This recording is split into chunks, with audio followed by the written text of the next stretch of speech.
Good afternoon, everyone. This is Walter Clark, co-chair. Have had a blast with this process and this task force, and thank all of you for dedicating your time and the number of years that we've been at this. And thank you to staff and to Stephen, Leah, and Graham, who we interacted with the most. And then there's a host of other staff behind the scenes that have gotten us to this point this evening. So, a lot has happened, right? And we thank Supervisor Stork for affording us this opportunity and to be forward-looking and thinking about Lorton area. It has so much to offer, as you all know, that particularly that live there day in and day out. We see all the great things that are happening. When we initially met, we were at the Holiday Inn there. And since that time, or after that meeting, there was no rec center there in Lorton. So we've seen a lot of growth and a lot of activity take place and continuing to do that. And because of you, the community, and this task force has helped propelled us to this place. So Nick, the co-chair, Nick Firth, he has done a lot of the heavy lifting for us on this. So appreciate him and again, all of you. So again, we look forward to having good discussion. We thank for the language that has been placed into the document and the vote that will be taken later on. So we're looking forward to a healthy discussion. Myself, as also the Planning Commission, I will abstain my vote tonight because I will have that opportunity to vote at the public hearing in a couple of months. But I look forward to the open discussion that we will have, and we keep this train moving down the track. And so with that, Nick, I turn it over to you, sir. Thank you, Walter. This has certainly been a long road. I think the first idea of this was discussed around 2012, but 2016 is where I kind of saw the emails kind of pick up. I had some 2,000 emails in a box regarding this Lorton visioning, which is quite a lot of back and forth, but it's been a 10-year effort. And, I'd certainly like to thank everybody for their patience and diligence in sticking through this. And especially the staff. This has been a big learning opportunity for a lot of us on land planning and community planning. And I think we're all a lot wiser for it and really look forward to the next steps. And just try to entice somebody who's in this call that doesn't live in Lorton. We're trying to get at least one person to move down here after this is done, because it's just going to be a good investment. But thank you to everybody. I think what we're trying to do this evening is plow through the last of any language that's in here and come up with a final product that will kind of continue to make its way forward through the county process. And as Walter mentioned, we'll land at the Planning Commission on June 3rd of this year. This is certainly not the end. This is more the beginning. And hopefully over the next 10 or 15 years, we will all get to witness the fruition from our labor.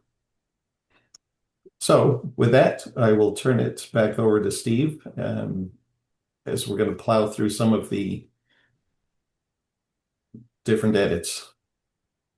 Thanks, Nick. And first of all, I need to make the point that this is actually the March 16th task force meeting and not the February 26th, 2026 meeting. That was a holdover from the last agenda, and I'm sorry for that mistake. But for anyone who's tuning in or watching this later on YouTube, please note that this meeting is actually taking place on March 16th of 2026. And I thank you both as the co-chairs for your time working with staff, both at the meetings and also behind the scenes to make everything go so smoothly over the past years.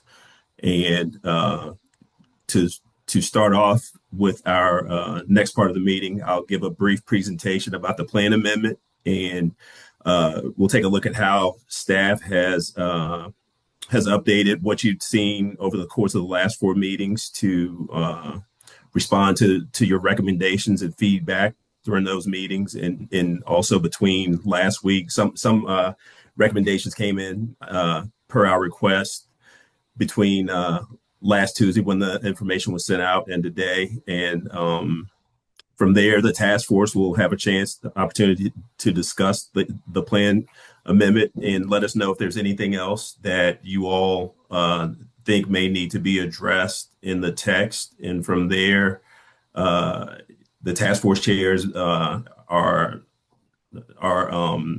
be in a position to open it up to comments from the general public.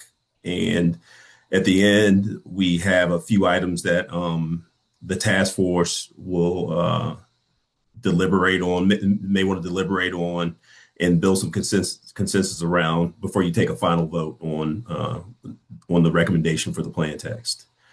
So first off, I wanted to take a look at this first slide and kind of talk about what types of updates are proposed in the plan amendment. As you know, this was a community initiated plan. So we wanted to put the community plan amendment. So we want to put the community vision at the forefront. And we've also been able to have some community outreach events where the community was able to come in and give us some information from a broader standpoint on some of the values and needs and aspirations that are out there in the Lorton community. And of course, those are reflected in the community vision. And next, we're trying to exemplify mixed use and transit-oriented development as a new plan for Lorton that builds off of the currently adopted plan for a town center concept by introducing a new core area concept that brings what was intended to be the town center into a larger core area with more sites that are identified as key activity nodes that should serve as the primary sites for growth and development in the future of Lorton. And around this core area, we're also creating a land use framework to accommodate future growth and complement existing residential development that's currently out there in several of the existing residential neighborhoods. And from there, the plan is trying to establish new goals for creating greater balance in the transportation network by improving the pedestrian, transit, and cycling experience, and also prioritizing goals for establishing compatibility with those existing residential neighborhoods through proper transitions. Something I kind of touched on, the existence of those residential neighborhoods out there a second ago. And it's also striving for improved connectivity with nearby communities, as well as local and regional assets like the Cross County Trail and other facilities that other active transportation facilities that bikers and pedestrians alike use in the area. And lastly, with the bottom check, providing objectives for mitigating the impacts of proposed development on public facilities and infrastructure. So in the previous meetings, I just want to highlight some of those comments that you all asked us to address in previous meetings that started back in November. Then we had another meeting in December, and then 2 more meetings in February. And one of the things that we were requested to do was ensure that there was clarity on the suburban center versus the community planning sector as concepts that are provided in terms that are provided in the currently provided in the comprehensive plan. And what we're trying to do now is remove that term community planning sector and identify this entire area that you've been looking at as the Lorton core. As the Lorton Suburban Center. Next, another one of the big requests that you all have was to highlight the 3 existing nodes that exist today as those shopping centers of Lorton Marketplace, Gunston Plaza, and also the Lorton Station Town Center. What we've done there is add new information to help establish the importance of those 3 commercial activity nodes. And as you also saw in the text that I sent out earlier today, we heard from task force members, And I think the information that they provided also strengthens the role of those commercial activity nodes within the core area. Next was shift the tone of the regional significance and transportation network from a negative to a positive. So we've de-emphasized the current role as a pass-through for regional travels, and we've kind of transitioned to this area where we're setting up opportunities to view this area, the suburban center itself, and also the core area as a destination that prioritizes local mobility over that pass-through traffic. Next, you also asked us to note how prior planning brought about the low density character within the area and did not or does not meet the current goals for residents today. So we updated the history section to focus on ways that the past plan updates were less proactive and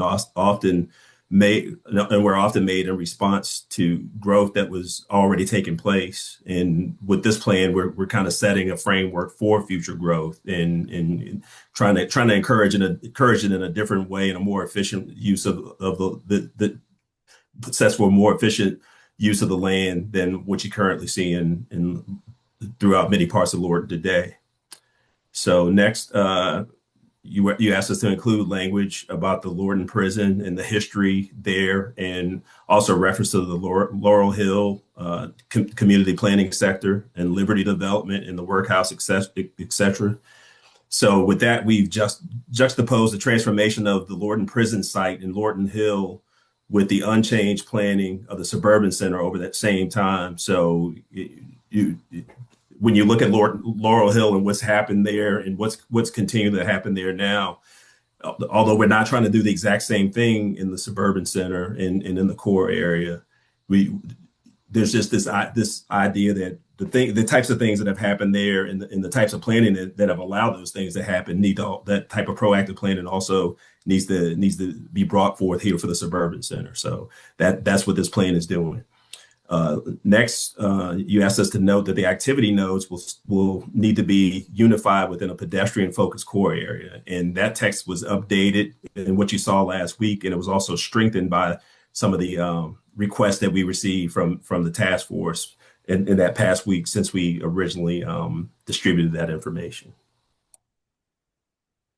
So that covers what happened since the previous meetings. And in this slide, I just want to go through kind of quickly what some of those at a high level with those task force suggestions that we received within the past week have also done in terms of refinements to the text. And when I sent the text out to everyone who was on the mailing list this earlier today, you'll notice that it was also highlighted and provided in red text, the actual changes. But this is an example of some of the most important changes. And I'll just look at the column on the far right hand for the effect. So in effect, we have strengthened the goals for the core area to function as a unified district, prioritize the vision for a walkable mixed use core area above the currently adopted comp plan's identity as a gateway and entry point. We have further emphasized the roles of the 3 shopping centers and the library/community center in anchoring the unified core area, the unification of the core area. And we have positioned the core area with greater opportunities to capture interest from tourists and commuters who use the 2 rail stations that are within the core area. And we've also strengthened goals for positioning the rail stations as opportunities to I'm sorry, those 2 are the same, but those are really those 2 columns are really related as well. So next, we have linked the goals for enhancing the local transportation grid more directly with needs for reducing pass-through traffic on Lorton Road, and clearly set an expectation for parks, open space, and recreational amenities that will be created with new development in the core area to fit the needs for urban parks that will support and complement mixed use activity in the core area. So with that, next I wanted to kind of talk to you all about the two points that we have currently identified that need a task force consensus vote. And first, after you all discuss and deliberate, as a task force and come to some consensus over these items. The first one will be whether or not you plan to vote for a recommendation for a recommend to forward a recommendation to the Planning Commission and the Board of Supervisors for adoption of the Lorton Core Study Plan Amendment. And next, there was an open item for whether or not you would like to recommend for the Lorton Road street cross section to be reduced to 4 lanes down from the current 6-lane design, and also as an alternative to the 6-lane option that was provided in the information that you've received in the draft plan text, and also information that was provided by the Fairfax County Department of Transportation in their presentations to you all on the with reports on the analysis that was provided by the consultants in the transportation analysis. So with that, I wanted to just close out for once you all have taken a vote, what comes next in April through mid-May of this year. We will be doing more community outreach, and we will let you all know when those events have been scheduled and where they will be located, because we still want you as task force members to be involved in helping us spread the word about this plan amendment and talking to your neighbors, talking to your friends, and even new people who you haven't met yet about what we're trying to do to change the planning profile for Lorton. And the staff report will be published on May 13th. And that staff report will include everything that we are have learned from you over the past several months and over the past several years. Your information and the conclusion of your vote will all be included and memorialized in that staff report. So it's not really just a staff report; it'll also be a task force report. And the Planning Commission public hearing will be on Wednesday, June 3rd of this year. That's the current date that has been scheduled. That's a Wednesday when the Planning Commission regularly meets. And then the Board of Supervisors public hearing is scheduled for Tuesday, June 23rd. So with that, I will turn the Steve, I have a question for you. As part of the community outreach, will you all come before the South County Federation as well, even though you got most of the members here? But we can definitely do that, because that is South County Federation is an integral part of the planning process and land use process in this area. So that's definitely one of the things that we will want to do, in addition to open houses and or the standard community meetings as well. We want to hear from as many people and use as many outlets as possible. So we tend to facilitate that at the May meeting. Okay.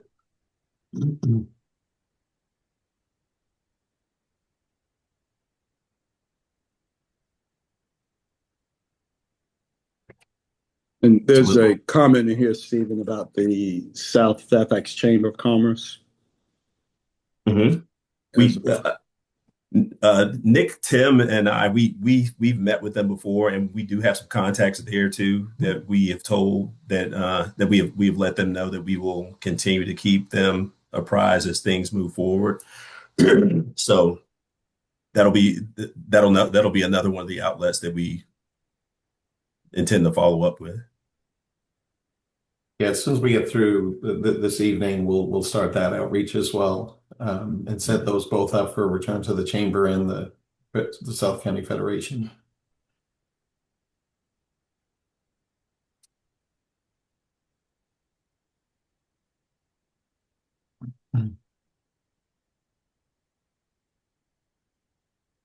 And question community meetings held at the Lorton Community Center. That'll probably be our main place of focus. But if there are any other recommendations, but I think we'll probably want to back up the in-person with at least one opportunity for virtual as well, just based on the schedules out there. But I think as we've done in the past, I think we would like to continue using the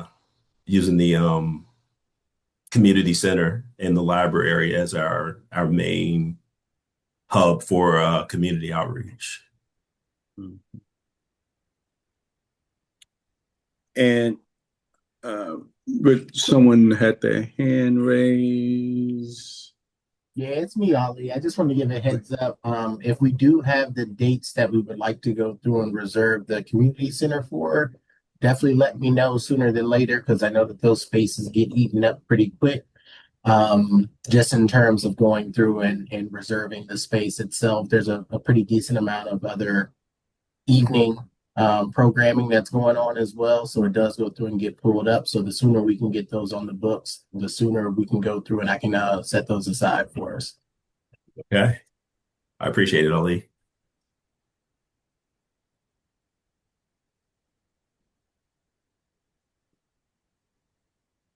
All right. And is this the point where we open it for further questions and discussions? Yes, sir. And as we do this, we can if Graham has the latest document, he can share it, and I'll stop sharing my screen now. Yeah, We'll we can kind of pull do up it like the one with the red strike throughs and additions. yeah. I'm trying to stop my sharing now.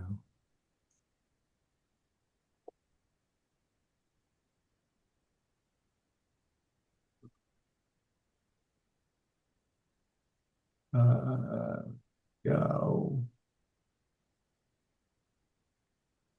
Can everybody see that? Are you able to blow that up? Absolutely. Yeah, and when I switched it on to the Word doc version, the track changes changed to blue. So my apologies on there. But anything in Much blue better. is things that have changed since the last time that Steve sent out the text last Monday. Is that right, Steve, when this was originally sent out? Yes, and Okay. there's a clean version too you could use. There's a clean version that just has everything. It should just have Everything all in everything highlighted or in red. Okay. That is this version. I think he was mentioning it turned to blue.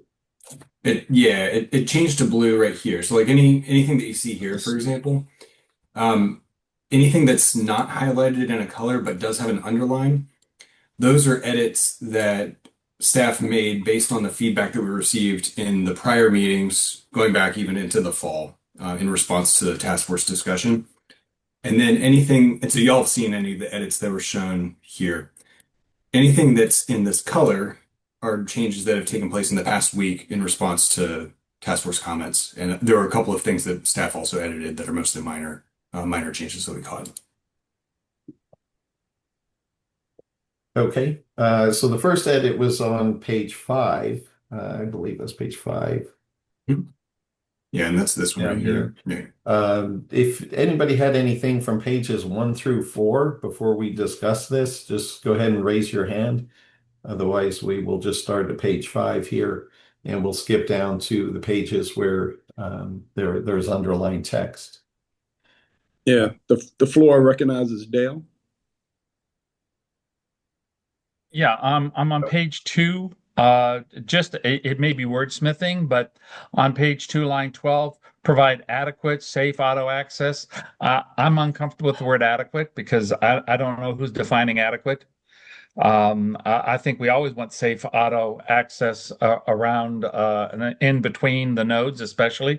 But adequate could mean a lot of different things, to a lot of different people. So I recommend we just remove adequate and just say provide safe auto access.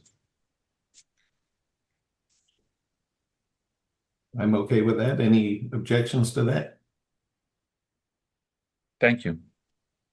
Thank you, Dale. Anyone else on 0 through 4? Moving down to page 5 again.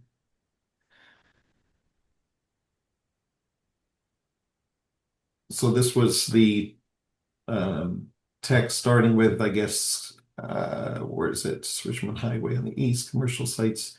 I guess with commercial sites within the suburban sector, including Lorton Station Town Center, residential mixed-use center adjacent to the VRE commuter rail and Fairfax connector bus transit services in Lorton Marketplace and Gunston Plaza, the two largest commercial centers in the Lower Potomac District, both of which have frontage on Lorton Road.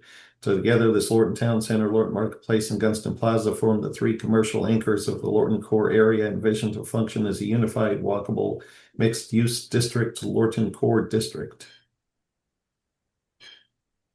Does anybody have any edits or comments on that?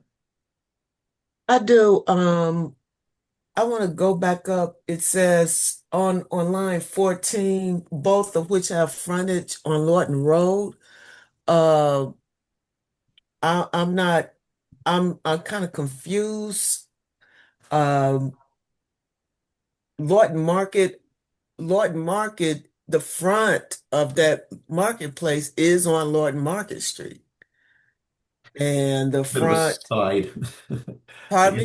It's a bit of a side, I guess, where the I mean, it does somewhat have frontage, I guess, but it's kind of the side of it, where the Bank of America sits. To your So point, though, it doesn't have access. I guess what I need to know is what do you define as how do you define frontage? Because I'm thinking the front would be the front of the plaza, Lord Marketplace itself, as well as Gunston Plaza.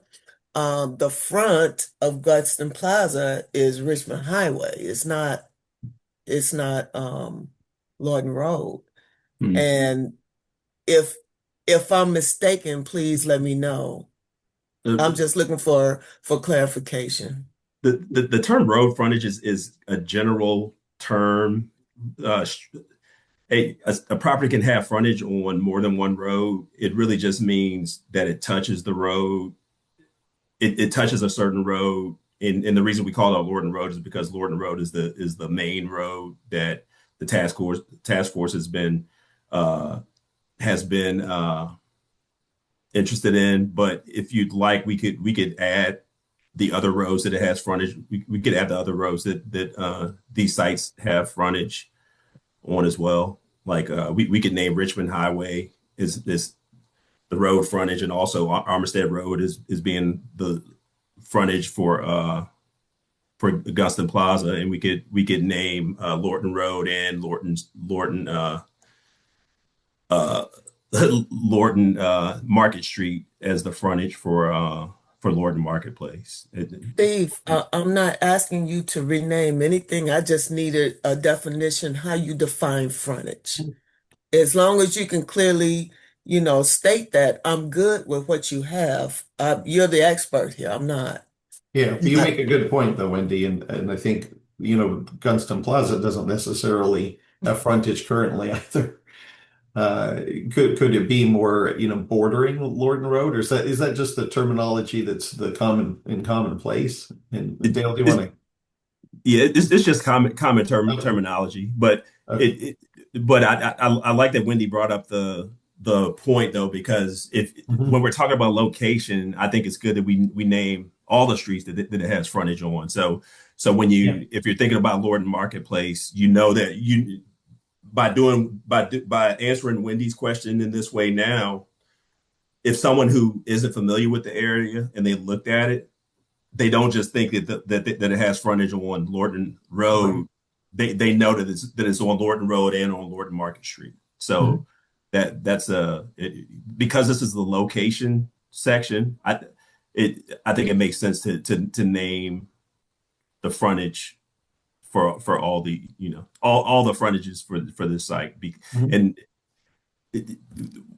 when you think about Augusta Plaza, it really doesn't. What I think part of what we're trying to do is if we just said that the Augusta Plaza had frontage on Richmond Highway, that's not something that we want. You don't want, if you thought about it in terms of where the fronts of the buildings are, you don't want that to be the case in perpetuity. So in the future, you would probably like to see buildings face that frontage as well. So. Dale, go ahead.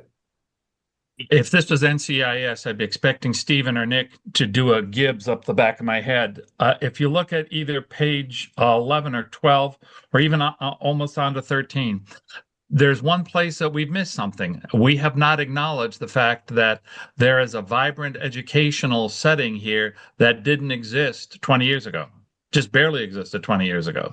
We now have almost, was it 12, 2, 3, so 12, 14,000 students being educated in the central of this area. So I don't know how we fit that in because everything else is so well defined. I really like it. I really like the way staff put that together. But maybe between on page 13, between line 12 and 20, acknowledge an educational base for job training and or for, I want to just acknowledge the fact that, and we did this when we talked about the closure of the private landfill. There were no, when they first did this, there was, one school in this area. Now there are 6. And so I think someplace in there we need to acknowledge, because if I'm looking at wanting to locate a business here, and I'm realizing, well, wait a minute, there's more to this area than, and it has so I'm not sure how best to say that. I'd leave the wordsmithing to you guys to do it well, but I can't believe I missed that earlier in the reads and didn't include something in there. Wendy is smiling. So just wanted to share that. Thank you. And can I bring our attention to page 3, line 21?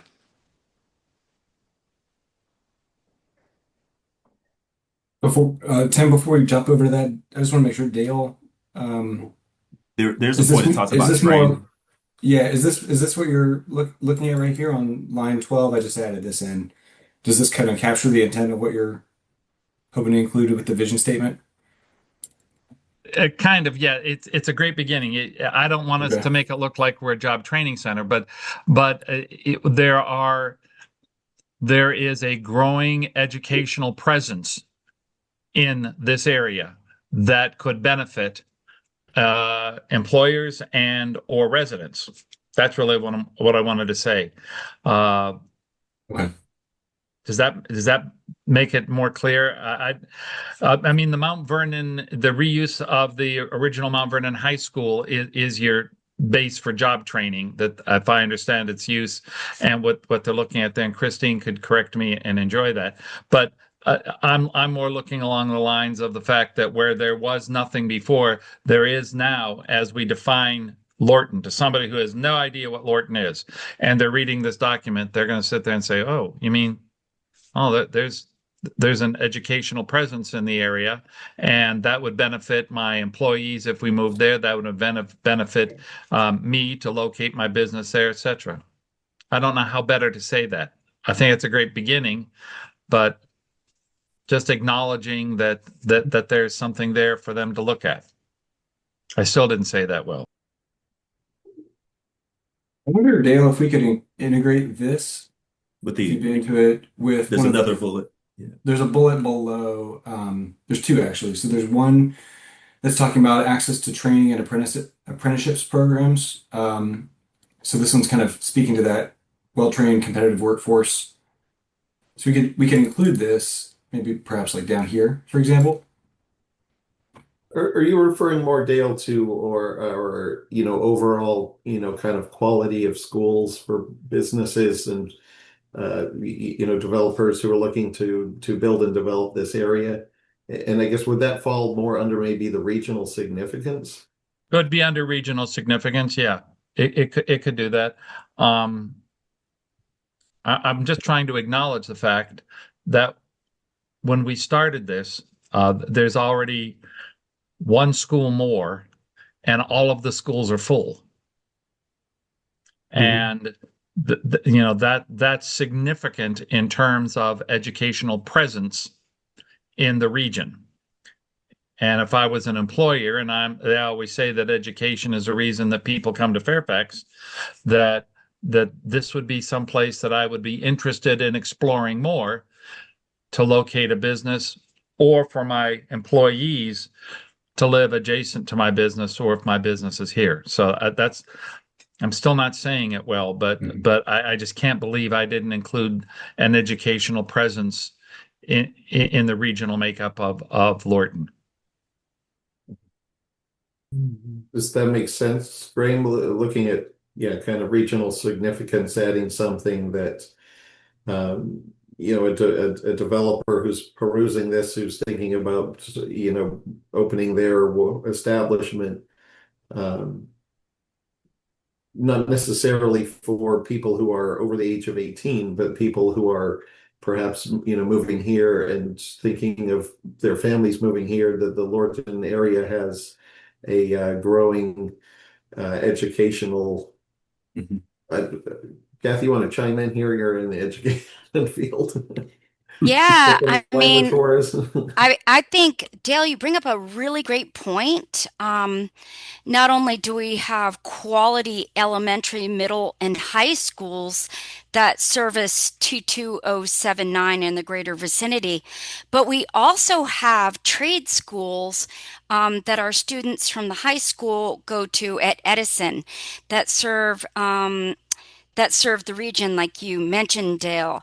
So those are really high quality, like HVAC programs, more of your trades, beautician programs, electrician programs. In addition, we have two other programs. One is at West Potomac that has awesome certification. I mean, gosh, kids can really get like pharmacy tech. They can get certain IT qualifications. They can even start working on IT protect. What do you call it? Like anti-hacking. I'm tired, so my brain's not thinking. Cybersecurity. Cybersecurity. Thank you, Walter. In addition to that, I got to give a shout out to the students that I support. Our county has an extremely well-developed program for students with disabilities that includes an internship program, and that's housed at Mount Vernon High School. And those include office manager, cleaning, they are culinary arts that provide customer service, that students are trained with job coaches. So we have so much to offer just in this zip code and in the greater in our region. Graham, I think you're beginning to get it, Graham. I think the additions you're putting in there, I think are really clicking with what Catherine had. I mean, the average person relocating a business here, not in Virginia, not from Fairfax, doesn't know that our high school students take courses through Northern Virginia Community College for dual enrollment credit. We didn't put in here the average percentage of, we have the state's highest percentage of graduates on time. I mean, so there's, I don't know how much of this is a rah document for somebody looking at that versus somebody looking at it going as an owner of a business or a manager of a business looking at another place, that in amongst all of the cultural things and the space, and I really do. You guys did great on the little urban park piece. That was really very clever. Green space and urban parks, those were clever phrases to put in, and I think people know what they are, or it can help define what they are. But on something like this, I was just trying to find. That looks good. That looks really good, Graham. I would just say as a reminder, it's the comprehensive plan, so it's a high level document. I think Dale's point. So not everybody is familiar with the school desert that we had. Yes. And how it was built over time and to what it is that we have now. But I think you've captured most of that there. But we're on page 5 of 92, so we should also keep plugging along. Master. Okay, Tim, I think you had a comment on page 11, was it? Page 3, number 21. Again, not nearly as complicated. I think it's a quick little piece, which talks about architectural design checklist.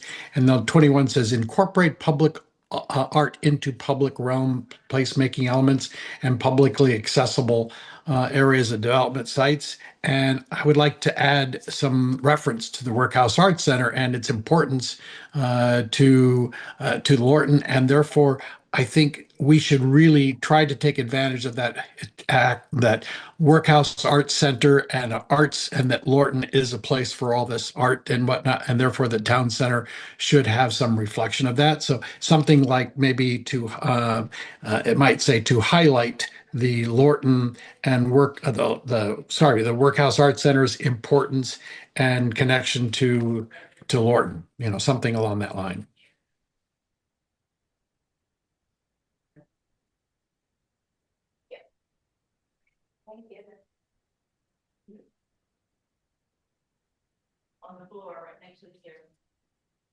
The history of that prison and now it being turned into an art center and Lorton's change from that, I think should be definitely something we want to incorporate. Take the positive.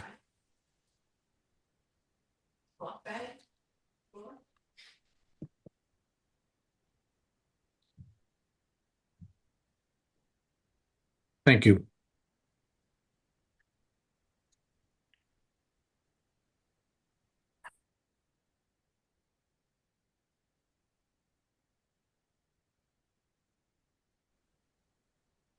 Something like that, Tim? Yeah.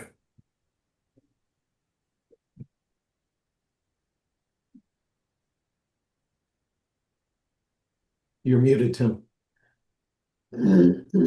Yes, I think something like that is fine. The goal is to get the attention so that when people come in with design elements that we highlight that the Workhouse Arts Center and trying to incorporate those sorts of artistic elements would be helpful.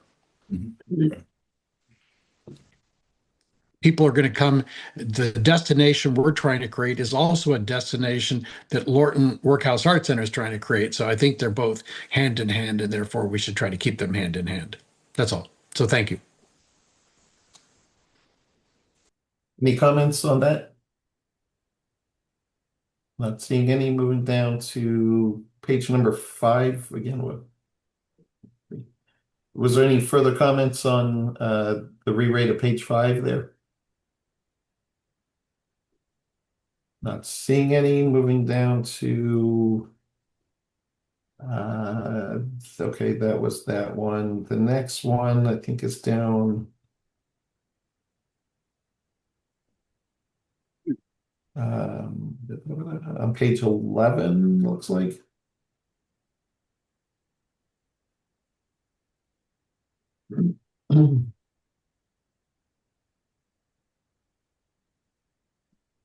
There was a sentence, I guess, that's now been the first 3 sentences, if you can't see that, are stricken in starting with the word while. I think the concept of this was to turn it a little bit away from a southern gateway, but trying to formulate the words or word destination district more so than just simply a southern gateway into Fairfax County. So the sentence starts with, while Lorton serves as the southern entry point to Fairfax County, the primary vision for the core area is to establish a walkable mixed-use destination district, a true town center for the Lower Potomac Planning District where residents, workers, and visits come to stay. Any questions or comments on that?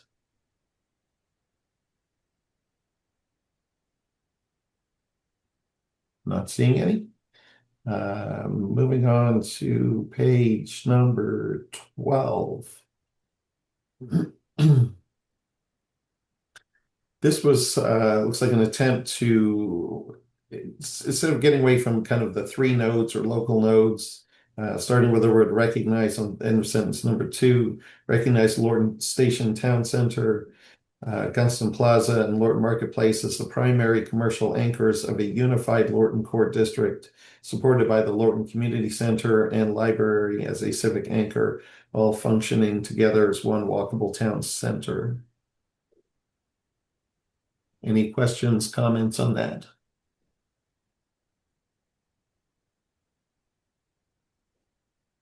Not seeing any. Moving down to page 13, bullet point 2. Looks like we just added some, but stricken the last portion of it. So ending with that present. Wait a minute, let me back up here. Recognize rail stations as key tourist entryways that present opportunities to draw visitors into the Lorton core area as a destination for dining, shopping, recreation, and community engagement. Any questions, comments on that? Not seeing any. Moving down to the second to last. Looks like I got a floaty bullet point there.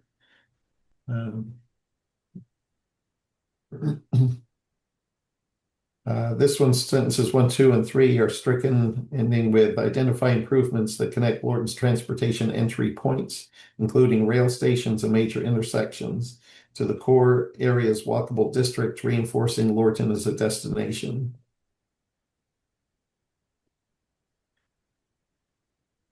Any questions, comments on that?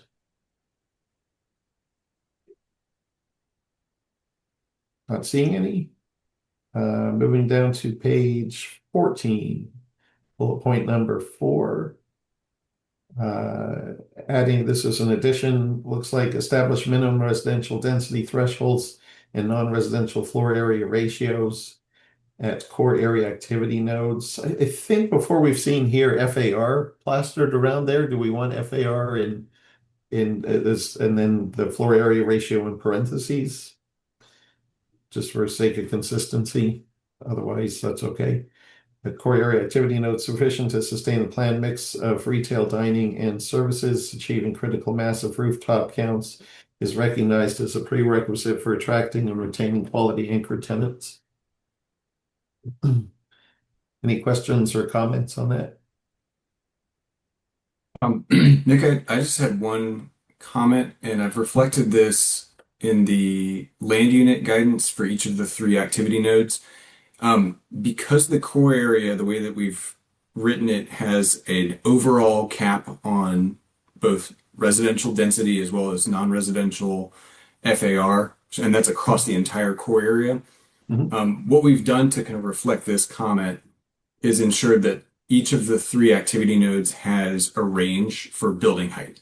And then, so what we're saying is, on these sites, we don't have a maximum building height, we have a range. And so it's trying to capture both a floor and a ceiling. So that way you have some sense that what's coming in is going to be within a general sense, higher density than what you might otherwise get. But I have added a sentence that corresponds with this bullet across all 3 that says that the development intensities and densities should reflect an amount that fits within those building height ranges. So it's trying to make sure that we're consistent between the vision statement here and then the land unit guidance. My thoughts on this sentence is that that absolutely happens all by itself. With developers, they're always looking for the maximum density that they can possibly do. And I'd hate to get in a situation where you were developing 2 pieces, ended up being 2 different developers. They were side by side, and a lower density worked a little bit better with one than it did the other. But because they were not the same one, you had to bring it up to another density that hurt your character. Bottom line is, this actually harms flexibility. This is not a fall on my sword thing, but I actually don't think it's a good idea.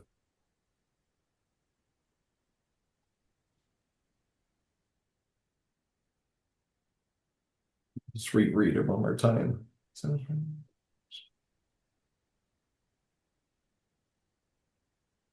I guess I think some of the concern is if there is too low of a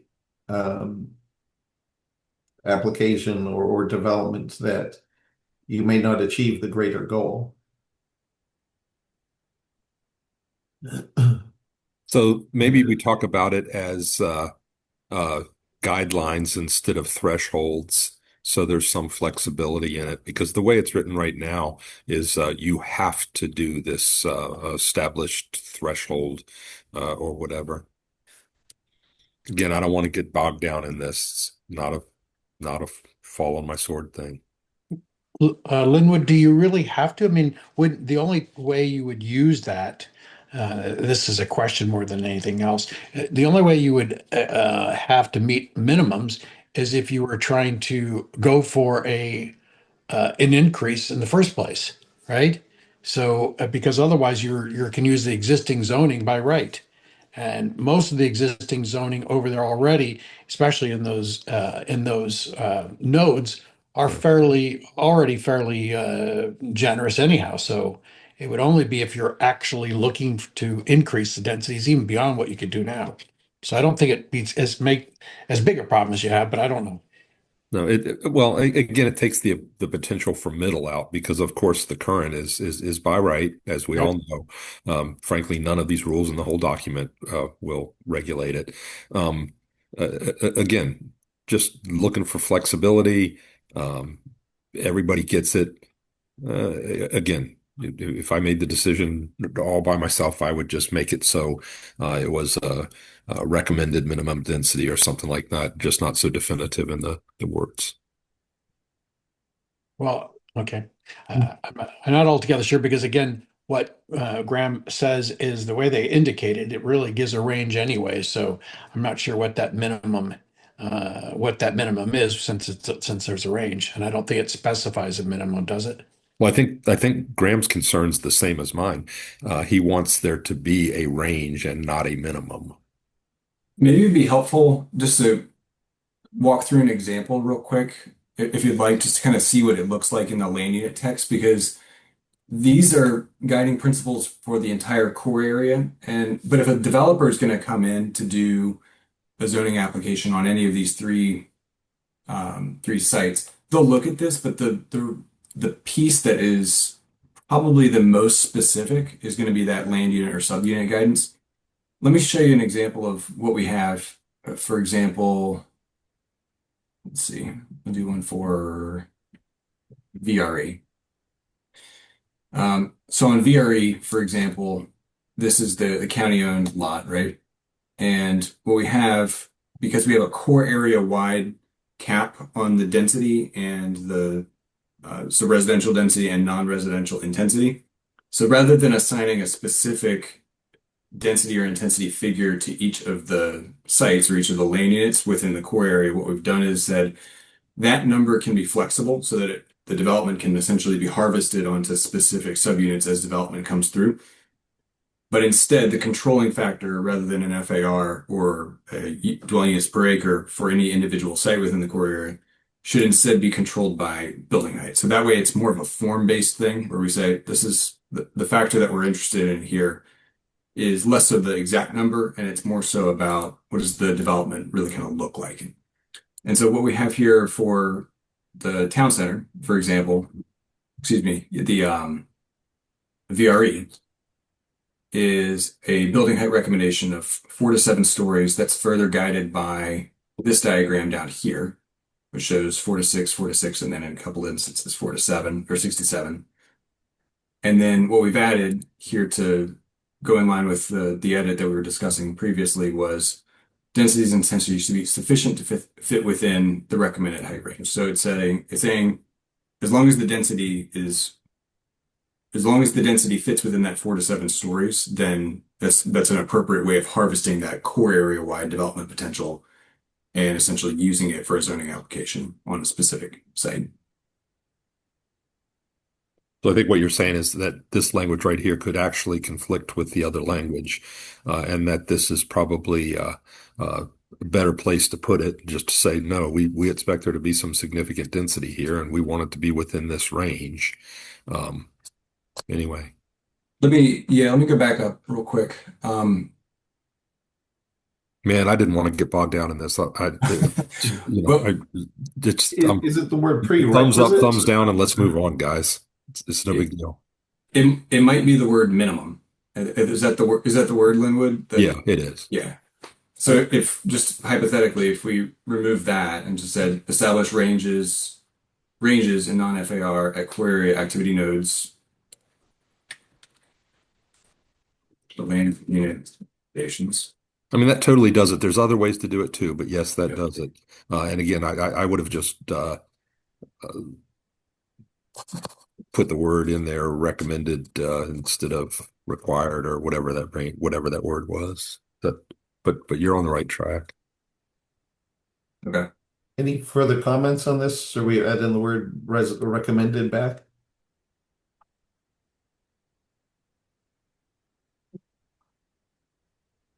That works for me. Okay. Any other comments here? All right, moving down to the bottom of page 14.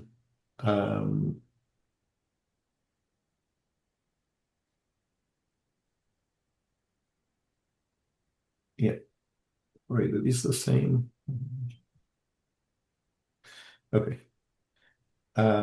We'd stricken out the first kind of 3.25 sentences, starting with a high priority should be given to placemaking projects that reinforce the identity of the Lorton core area as a unified district, with Lorton Road serving as the connective spine between Lorton Station, Lorton Marketplace, and Gunston Plaza.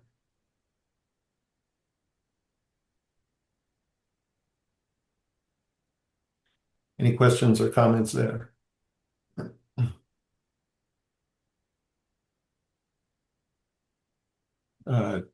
Is it fair to say that Gunston Plaza is perhaps the greatest density potential that of the three nodes? Yes. Okay. And I say that because I'm thinking I'm being that picky, but Linwood has me thinking about how words impact phrases and meaning. Gunston Plaza, then Lorton Marketplace, then Lorton Station. Yes, that's a little alphabetical, but it also could represent the densities that are potential within the redevelopment of those areas. And that's why connecting them is so important. And I like the word spine, but I don't know. I don't want to say arterial because that has all sorts of other meanings.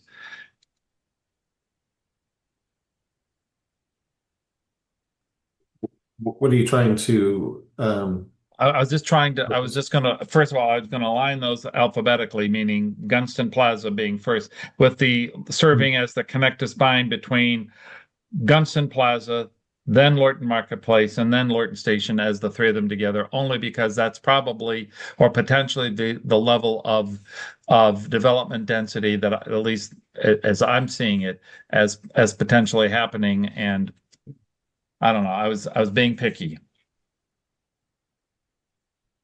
It's Monday night. We didn't get destroyed. So, You're energized.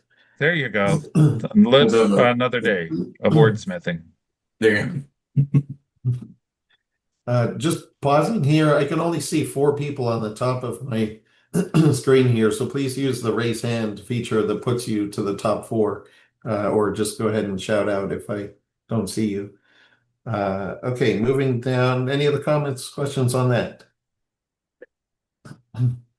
Not seeing any. Moving down to page 17.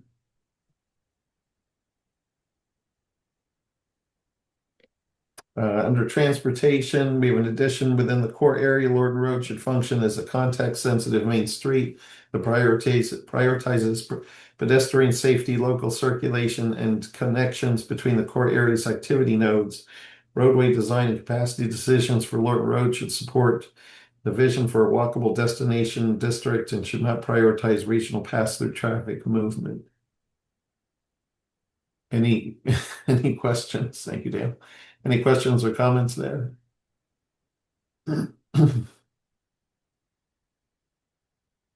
Not seeing any. Moving down to page 18, line number 14.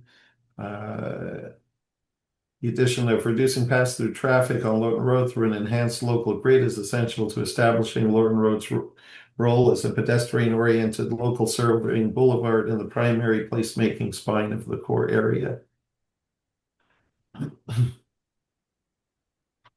Fahim, go ahead. Thanks, Nick. My name is Fahim Darab with Wiregill, and we represent a property owner along Lorton Road, fronting on Lorton Road, meaning touching Lorton Road. And we really like this language, and we just wanted to be on record that we support this type of language as well as, Excuse me, Faham. yes. Yeah, right now we have the committee that's discussing. Oh, I'm And sorry. Is it? Yeah, and then we ask Yeah, the hold on. public at the end to bring in comments. So if you can have a placeholder there for us, appreciate Okay, sure. I'll mark that and wait Yeah. till that time. Thank you. it. Okay, thanks. Sorry about that. Any task force members have any comments on line 14 through 16? Not seeing any. Moving down to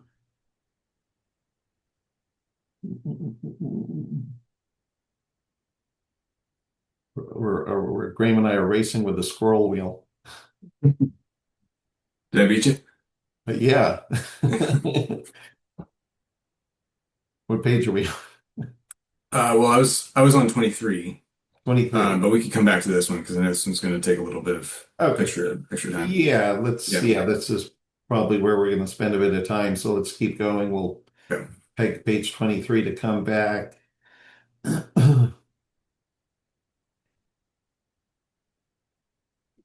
30? 30, yeah.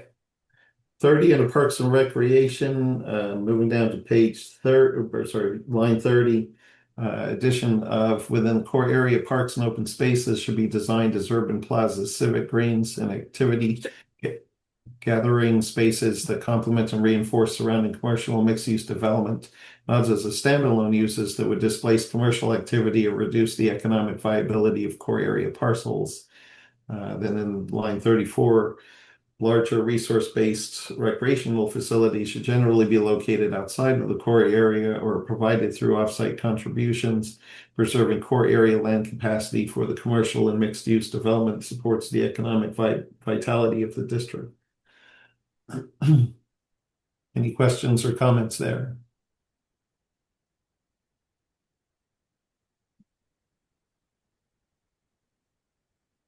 Not seeing any. Moving down to page number 32. Line number 10, achieving the planned mix of neighborhood serving, retail, dining, and services within the core area requires sufficient residential density to sustain year-round consumer demand. Any questions or comments there?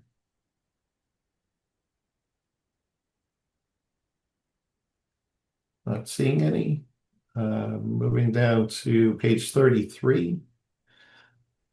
Line number 8. Although the core area contains distinct activity nodes, they are intended to function collectively as a single unified Lorton Core District connected by Lorton Road and enhanced pedestrian cycling and multimodal linkages. Development, placemaking, and transportation decisions within the core area should reinforce this unified district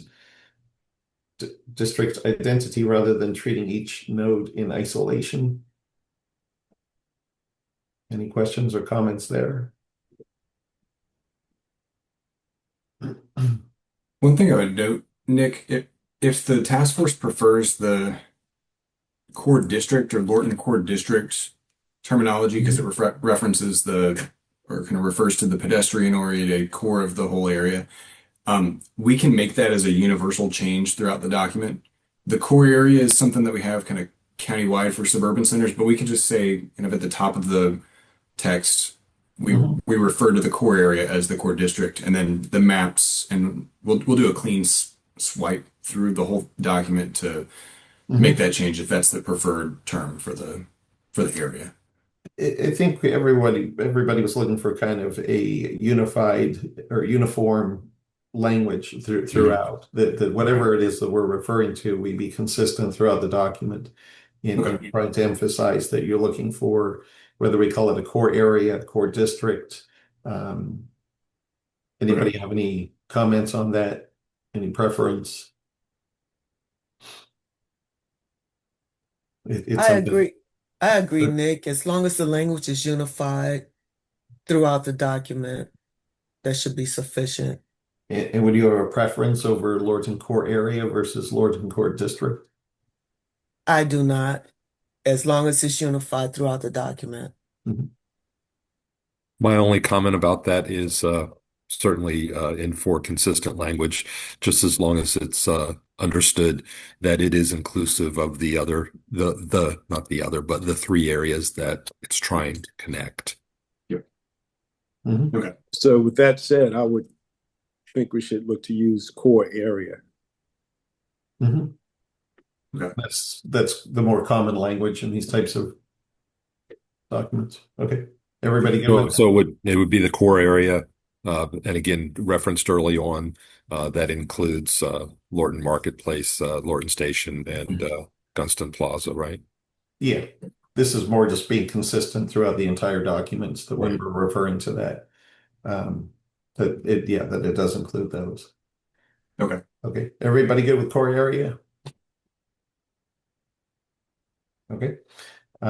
Moving on to next page 34, sentence or line number 8. At the activity notes, development and intensity of 3.0 FAR may be achievable based on parcel size and building height as guided by this plan.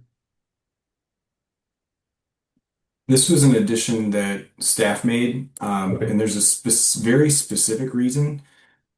And Steve can probably help me out with this because I might be forgetting the exact details. But the proffer bill that happened a couple of years ago that tried to reform kind of the way that the state handles proffers and that projects go through the proffer review process made certain areas of the county exempt from that legislation. And it was generally speaking some of the activity nodes throughout the county, like Tyson's, Reston, Springfield, other areas that had developed or had plans to develop kind of a real core.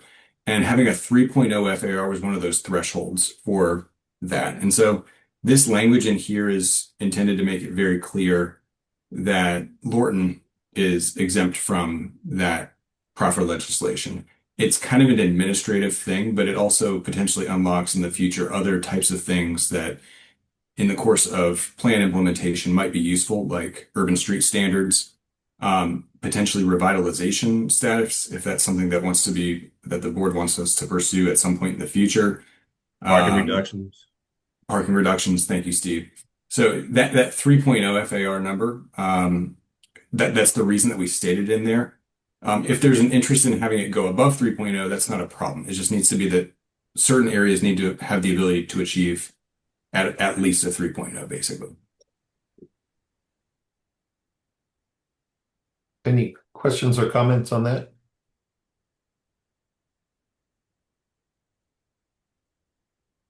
Not seeing any. Moving down to page 35, line 16. The three primary commercial activity nodes, Lorton Station Town Center, Lorton Marketplace, and Gunston Plaza, are envisioned to function as the anchors of a unified walkable Lorton core area, I guess we would say. While each node has a distinct character and role, their collective success depends on shared placemaking standards, pedestrian connectivity, and a coherent district's identity along Lorton Road. Questions, comments on those lines? This same phrasing seems to have been inserted several times, almost identically. Did it come from one person, or I'm beginning to think maybe it's being overdone just because I'm seeing it so much. I think part of it maybe is that these places are referenced a lot and trying to create that unified kind of message when those places are referenced. I mean, they're referenced on 11 through 14, or certainly 11 through 13 here. I get it. It looks like a common theme, but is that a bad thing as well? How many times has it been inserted in just today? And is it necessary in all those places? Mhm.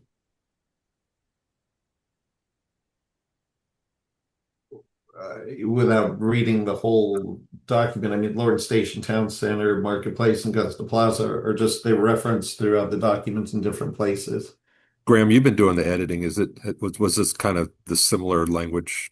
I mean, I think I'm counting 4 times it got inserted just today. Do you have any feedback on that? Excuse me. Yeah, we have it. We have it a couple of different places, and I think the way that we've structured the plan is we have the at the very highest level, we've got the scrolling all the way up here. We've got the character, which speaks to this having a unified walkable mixed use district. The location, there's a spot that talks about the vision and the principles, and that's obviously where you get into this idea that this core area is established as a part of the community vision. Yeah. Then we do have, you're right, Lynn, we've got similar language down here, but this is more related to the transportation character along Lorton Road. Hey, unless anybody else feels this way at all, let's totally just let it go. But if anybody else thinks it's being oversaid, love to hear from them. But if nobody else has anything, let's just let it go. I guess the issue is not the language itself, but are we overdoing it with repetition? Right. One thing I'll say about much of the comprehensive plan is because it's broken down into these different sections. Yeah. If someone were developing something, they usually look for what applies to their development. So they may not look. Someone may just skip to one part and not even look at the vision. The overall vision because they don't think it really matters, and they might just come down to the land to the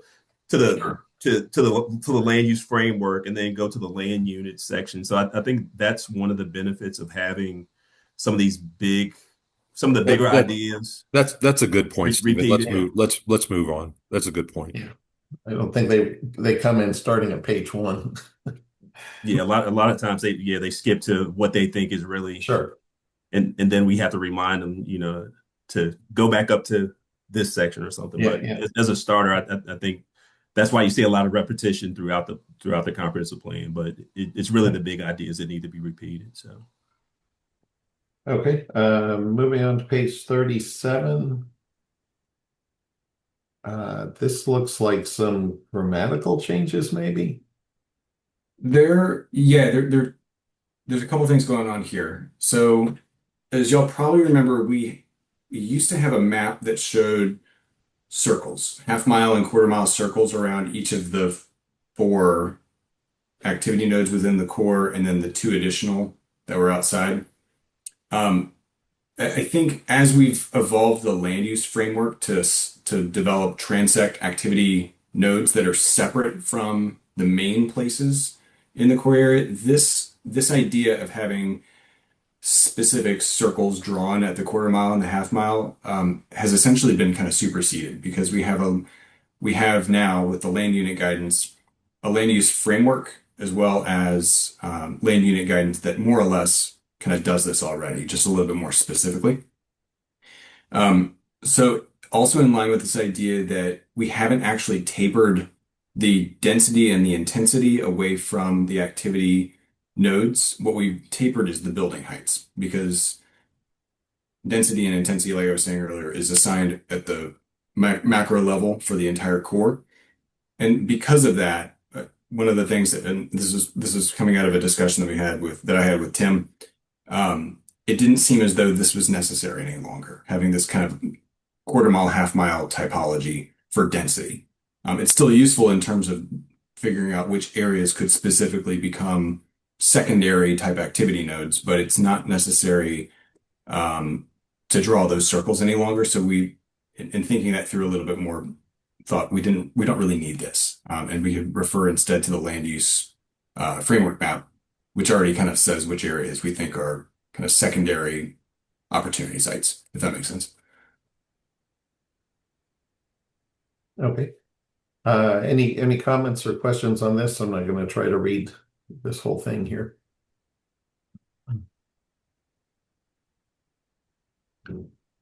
Not seeing any. Moving on. Bottom of page 38. Just the line was added. This area is distinct from the core area, which functions as a destination district.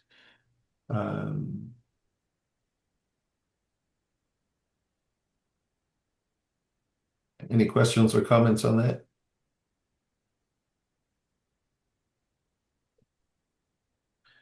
Not seeing any. Moving down to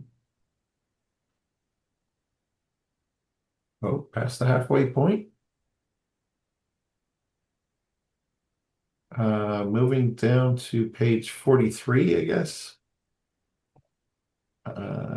You're adding stuff, Graham. So I'm reading off of the original. Oh, okay. So, in the land unit recommendations? Well, I'm under heritage resources. I guess there was a comment. I mean, this is just to run this list by the heritage resource branch. That's not really, that's something you're going to do after. Right. Yeah. There's nothing germane for tonight, but if there's any changes to that list of existing heritage resources, we can make that as a part of the staff report. Okay. Moving down page 44, line number 12.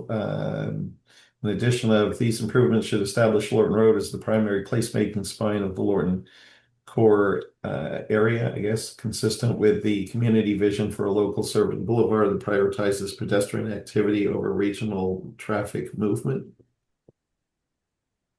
I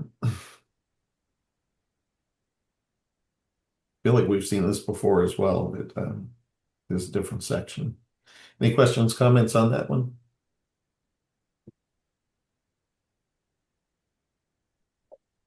Not seeing any. Moving down.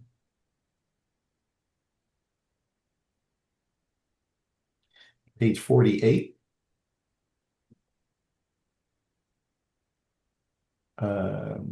Bullet point number 23, starting with building heights, sentence was added, development densities and intensities should be sufficient to fit within the recommended height range.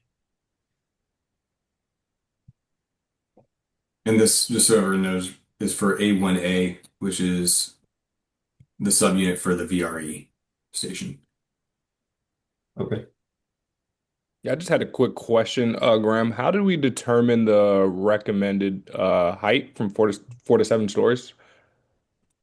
Yeah, sure. So the 4 to 7 for each of the activity nodes, the 3 of them, we have a more specific height map. And so this shows conceptually, and there can be flexibility baked into this, of course, but this conceptually shows the location of certain building heights. So if you have a block, for example, on the southern end that's closest to the creek, that block, for example, could be 4 to 6. And then as you get closer to the area where you're next to the platform, that area could be taller, so 6 to 7 stories. Got it. And then there's different maps for each of the 2 other activity nodes as well. Thank you. Any questions or comments on that sentence? Not seeing any. Moving down to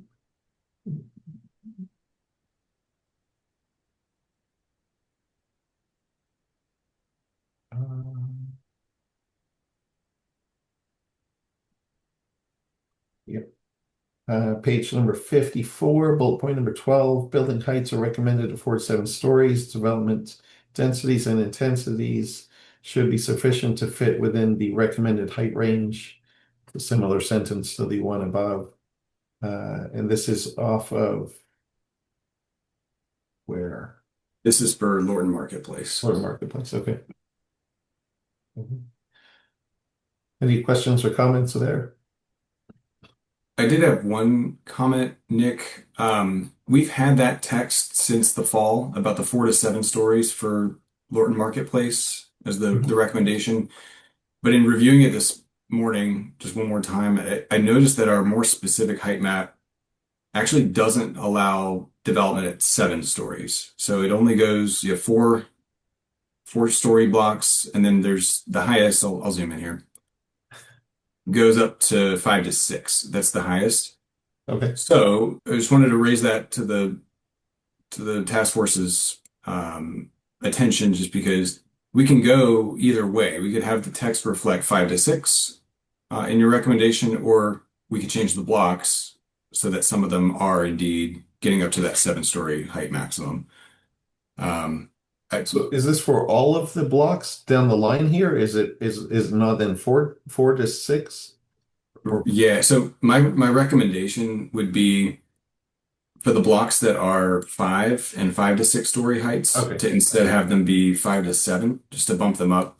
So that way, along Lorton Road, kind of right at the intersection with Lorton Market Street, and then a little bit further to the south, as you're getting closer into the residential neighborhoods, you get that tapered building height, but the inner core would still have the ability for the tallest building heights. Okay, so we need to realign these to be consistent. So currently the language reflects here 4 to 7 stories, but the blocks are 5 to 6 stories. Right. Just open up for comments. I've got just a question about construction that maybe you guys know. There's some like magic number of stories where the construction changes from timber to concrete. Anybody know what that is off the top of their head? 4. 4. I would let's make sure that we have the 4 in all the numbers to give better ability to develop and not throw it into the more expensive building type for sure by saying 5. So make sure there's at least a 4 option on everything. Yeah, might not want that on those core pieces because you probably need that concrete steel construction for the level of densities you really want in those core areas. So again, I don't think it matters too much because I think ultimately there's a certain level of density that's already existed and whatnot in there. If somebody's going to come in there, I think we'd approve it. But Yeah. My only point is, and frankly, 6 and 7 seems very high to me. I know that's not a surprise to anybody, but I don't even care if it's 4 to 7. I think we give ourselves better potential for development by at least having that 4 number and everything, even if it's 4 to 7. Just gives more flexibility. Graham, just quick. Graham, was your recommendation going from 5 to 7? Was that the original recommendation? Yeah, and again, I haven't spent a lot of time. I just discovered this in the final review of the document before we sent it out. But the original recommendation that I had was to change the blocks that have either 5 and 5 to 6 to a range of 5 to 7. So that would consist of, like, for example, the 5 to 6, these 2 largest blocks, and then the ones in the back that are currently 5. But if the task force is interested in doing, I would agree with that. 4 to 7, that's something that can be discussed. I'm okay with that recommendation, me personally. No. Okay, so I guess is everybody okay with 4 to 7? So moving the minimum down 1 to 4 versus 5? That's one idea that has been thrown Yeah. out. I mean, we're trying to gain a consistency of whatever it's going to be. Right now, it's not Yeah. aligned, so I'd we need prefer to have shift the minimum being 5. minimum being 5. I'd prefer. Again, it makes it so it has to be developed in a certain building Mhm. technique. Again, Yeah, but again, there are places where that makes sense. And again, most most developers, unless they're going to be able to actually do something there, will self-limit themselves already, and we don't want them to self-limit themselves in certain spots. This is a key piece that we wouldn't want them to build a 100 unit facility when it should be 300-400 unit. At that spot. So I would say we're better off giving some guidance, and the guidance is most of the area is probably going to be capped out at 4, but there are a couple of places that I think are critical that they have some density capacity to put them in there, and the VRE certainly is one, and Gunston Plaza is certainly another. So I, Well, I, I As wouldn't well, want I wouldn't want them to take the easy way out, the cheap way out, and build and do a stick build thing and only four floors in the area that we are really counting on the density to be in there. So if we've talked about trying to have these at these core activity nodes, and there are the nodes, and that's where the intensity for sure needs to be. So I kind of see what you're saying, Tim. And I think when on VRE, I think the minimum was still 4, but Graham, I don't know if you added that same recommendation to go to 5 to 7 for the Lord for the VRE. I want to say it stayed at 4 to 7. Here's yeah, our diagram. I see no reason why not to build flexibility into stuff. And I see, I'm not saying take the 7 away. I'm just saying give the option for something else. Put a 4 to whatever this stuff is. So I would say based on Tim's rationale for what is this? Is this a Lorton Marketplace? Yes. Which one is? Yeah, I would go with Tim's rationale, whether it's 5 to 6 or 5 to 7, instead of giving the opportunity to build down.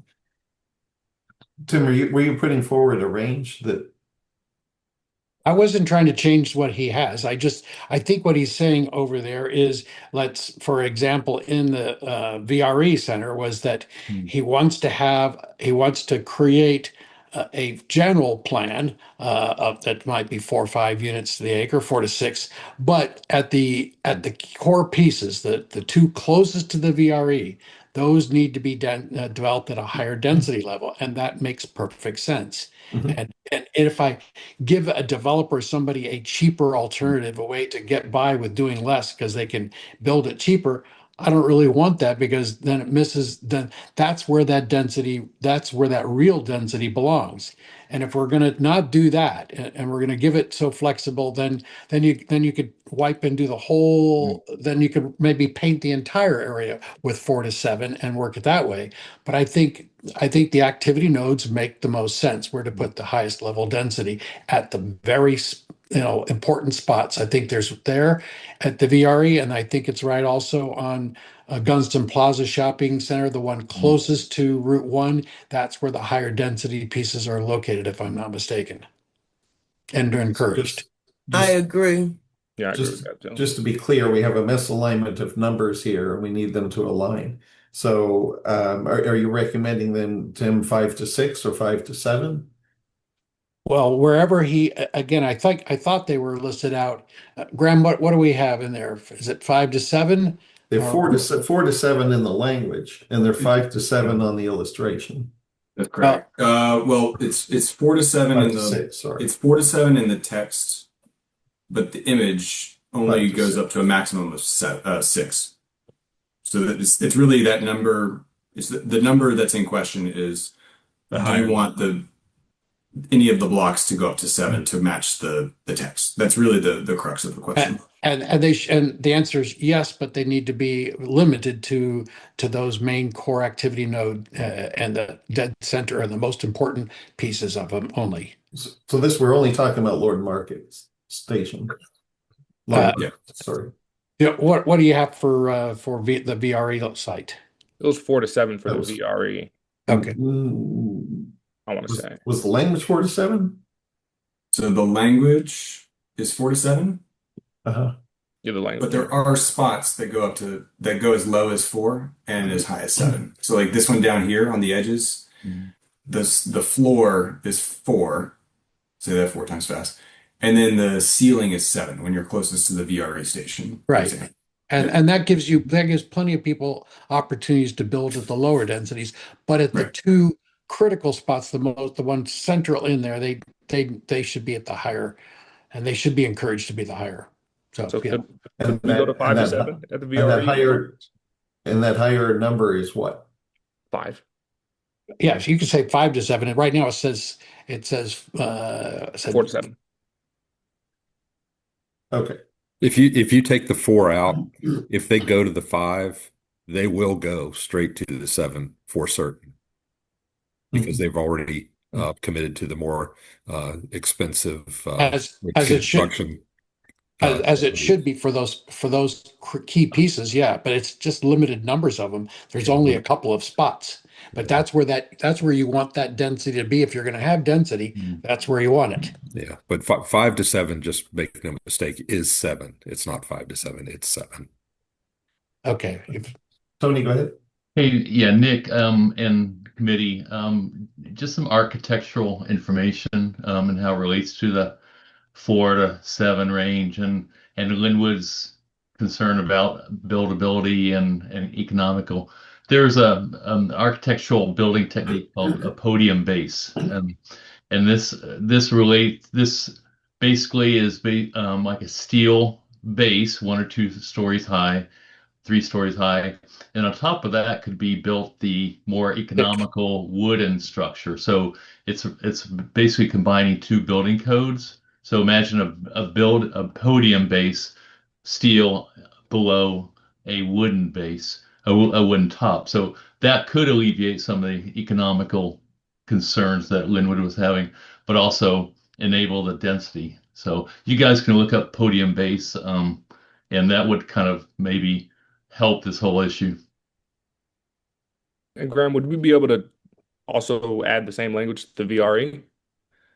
Because I think it says 4 to 7 there. Would we be able to add 5 or 5 to 7 too? I'm not sure I follow. So the language. I saw the language 4 to 7. I didn't know if we were able to also recommend it going up to 5 to 7 like we did here with the marketplace, but. So here's for consistency's sake, I think the language of the VRE is at least consistent. Now, if the task force wants to adjust it, we just asking. Can, but it says 4 to 7. But the reason is because across the entire development site, you get the varied height recommendations that go from a floor of 4 up to a maximum of 7. But here, down at the Lorton Marketplace, maybe I'm not understanding your question, but the difference here is that we just have an error, basically. We just have a carryover from, I think, one of the others that wasn't reflected in the diagram that we drew. And so it's just a question of, do you want 7 as the height maximum for this, and what does that look like? Do you want it to be 4 to 7 or 5 to 7 or something different? That's really the only question, I think. That makes sense. Unless I'm missing something, Frank. I kind of just got caught up in what Tim was saying and wanting to reach those density numbers in the 3 key areas, and that's why I went back to the 4 to 7 in the VRE. But if it was just an error and you wanted to just fix this specific place, I agree. But I was kind of looking in the vision that Tim brought up and just maximizing those densities. I'm just having trouble comprehending why you wouldn't want maximum flexibility for the developer, and a 4 to 7 gives absolutely the maximum flexibility, and 4 stories is twice as tall as anything at Lorton Station right now. It's by far, far, far from short. As a matter of fact, think about it. What do we have in Lorton at all right this second that's even 4 stories? We're not talking about trying to dwarf stuff or build little stuff. I'm just trying to build flexibility into it. The Cosmopolitan and Metropolitan is 4 stories along Lorton Station. You're right. You're sure it's not 3?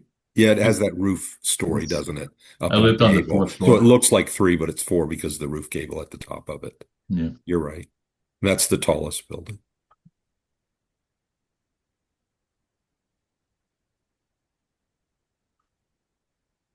Well, okay, so we have maybe we need to vote on this or just go down the line, but we have two kind of competing theories of 4 to 7 or 5 to 7 Okay. along this line.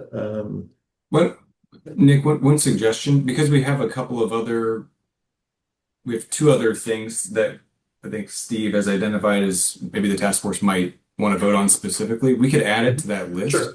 Because there might be others as well. And so we can make a note of this one to come back to this before we end, and then we can get through the rest of the document and then see what else comes out of it. Because you might also, given this conversation, there might be a similar conversation on Gunston. So okay. All right. All right, so let's table that one. Moving down to the bottom of this. This is just a rewrite, was it? Yeah, so this is for subunit B1B. And B1B, I'll go to the land unit map. B1B is this land unit here. And then we have similar language for B2B as well. So these two have similar edits across them. Both of them are impacted by stream valleys and RPAs, resource protection areas. And so this edit in here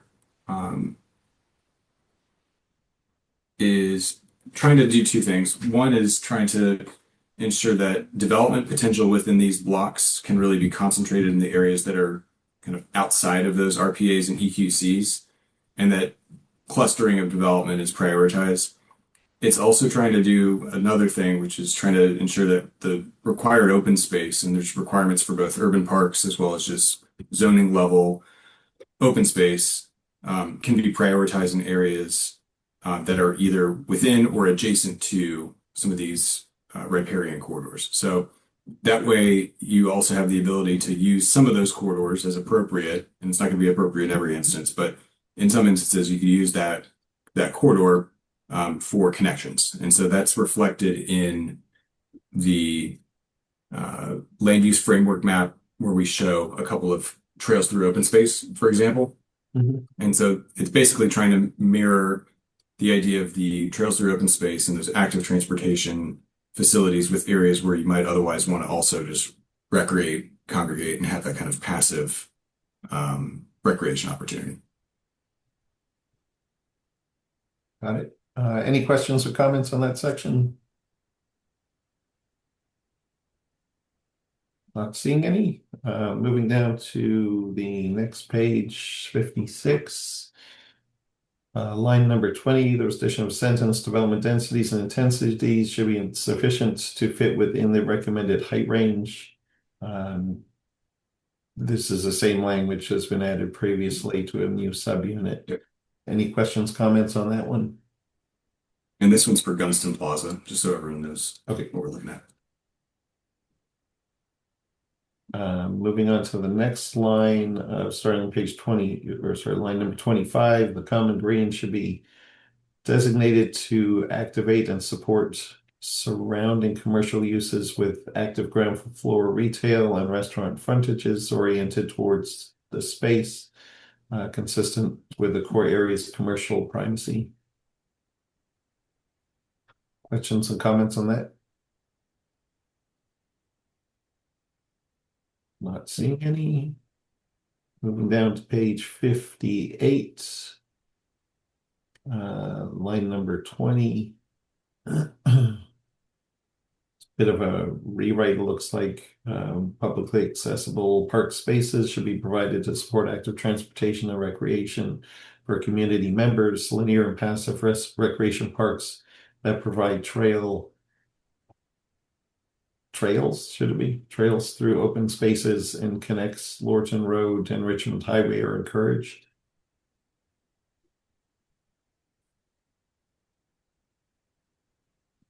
Should there be trails and connects?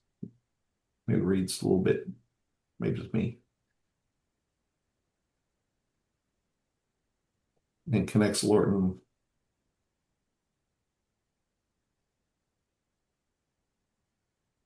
And yeah, put an S there. Is that Trails provide, and connects, maybe. I think the Could S be is here, right? With parks. Passive Linear recreation parks that provide open space trails and connect. Okay, that's fine. Any questions or comments on that? I'll make sure, Nick, this language here is also in that other subunit that we just went over. Okay. Which is here. For Lorton Station. Yep. Okay. Singing, moving down page 59. Wait.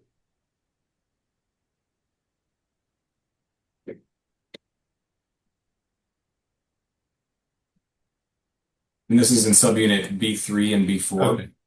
Okay. Same language because those are also potentially impacted by RPA and EQC. I'll just show you where these are located. This is on the other side. So you have B2B, you have the creek that flows right along that edge right there and empties out right there across Richmond Highway. So this is just applying the same language that you have in B1B and B2B to subunit B3. If that makes sense.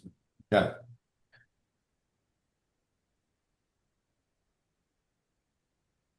And that's you're going to mimic the same language.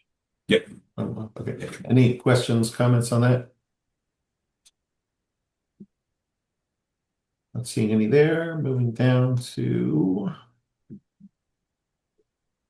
I did like the sanity sewer service. I tried to look sanity sewer. Sanity. Yeah, I trying to wrap my head around that one. Yeah, good job, Steve. Page 64, it looks like. There was a sentence added or paragraph added starting at line 26. The existing clock tower at subunit D3 should be recognized and preserved as a Lorton identity landmark and primary wayfinding anchor for the community destination corridor. Along Richmond Highway, new development and subunits shall be oriented to complement and enhance the visibility and civic presence of the clock tower. The community serving retail, public arts, and placemaking elements should be required to reference and reinforce the clock tower as the symbolic center of the southern destination corridor. I just want to know, I just want to say I didn't put any of this in there, and it's the first time I've read it for the clock tower. Should that community destination corridor be replaced by Lorton Core area?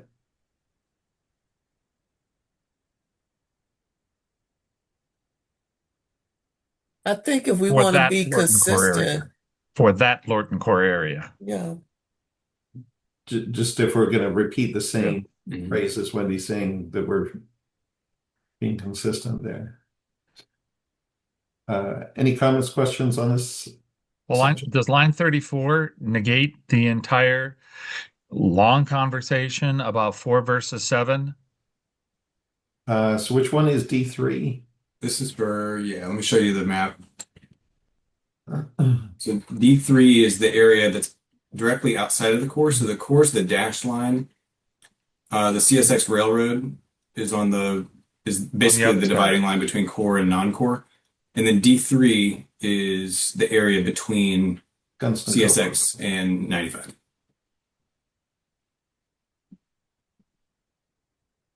So that's that area, Dale, where there's a different height recommendation. Here it's more of a standard maximum building height of 5 stories.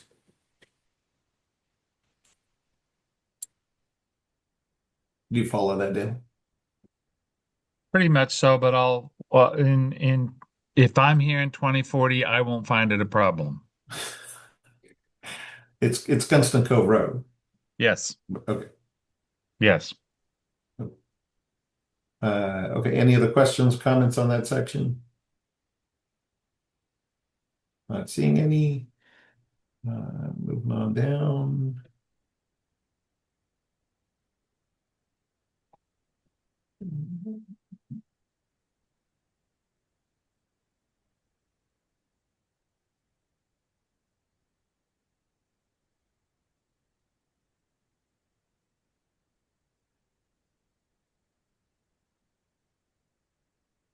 Most of this has not changed.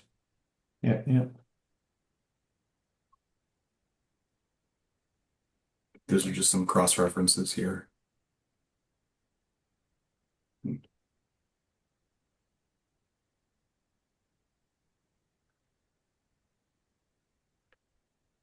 That's it. That's it. Okay. That's it. Uh-oh. Uh-oh. Okay. On page, can you go to page 85 there? I think there were some. Those were those actually K1? The way I was kind of reading it was referencing the Ks. Was that accepted or? Yes, it's this entire section is K. J was a Okay. holdover. What we ended up doing is there was an I also, and when we heard from our GIS department, we were advised to not have a land unit I with subunits because when you convert things, so for accessibility, it'll read it as 11 instead of an I1, and it'll read I2 as a 12. So J was originally we were originally showing it as, when you look at the language back in December, we were showing J as land unit I with Okay. subunits 1, 2, 3, and 4. And when we worked with GIS, they said a precaution. They gave us a precautionary note not to have a land unit I if we're going to also have subunits.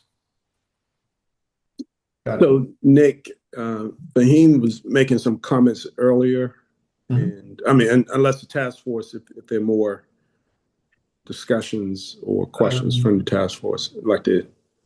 Yeah, we've tabled 2 items, so we still need to deal with, and then we'll open it up for public input. Okay, just that, yeah, didn't want to lose. Yeah.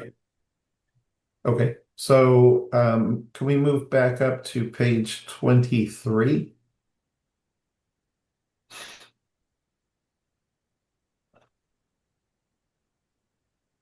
So we kind of skipped over this one because there was a lot of information and discussion last time, and there are some, I think there were some further illustrations added in here to better show the differences between what a four lane versus a 6-lane kind of would look like in here.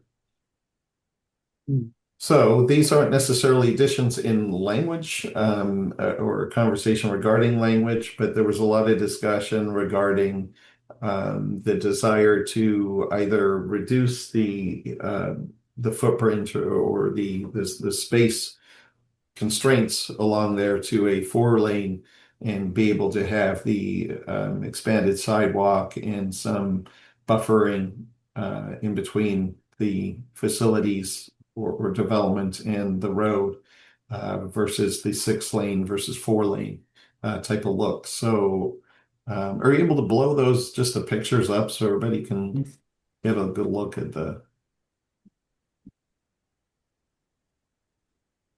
Yeah, 1 second. I'm saving the document because it's raining extremely hard at my house, and if I get cut off, I'm gonna have to transfer. Steve or Leah is gonna have to take over the helm here, sharing the screen. Okay. So just saving our progress.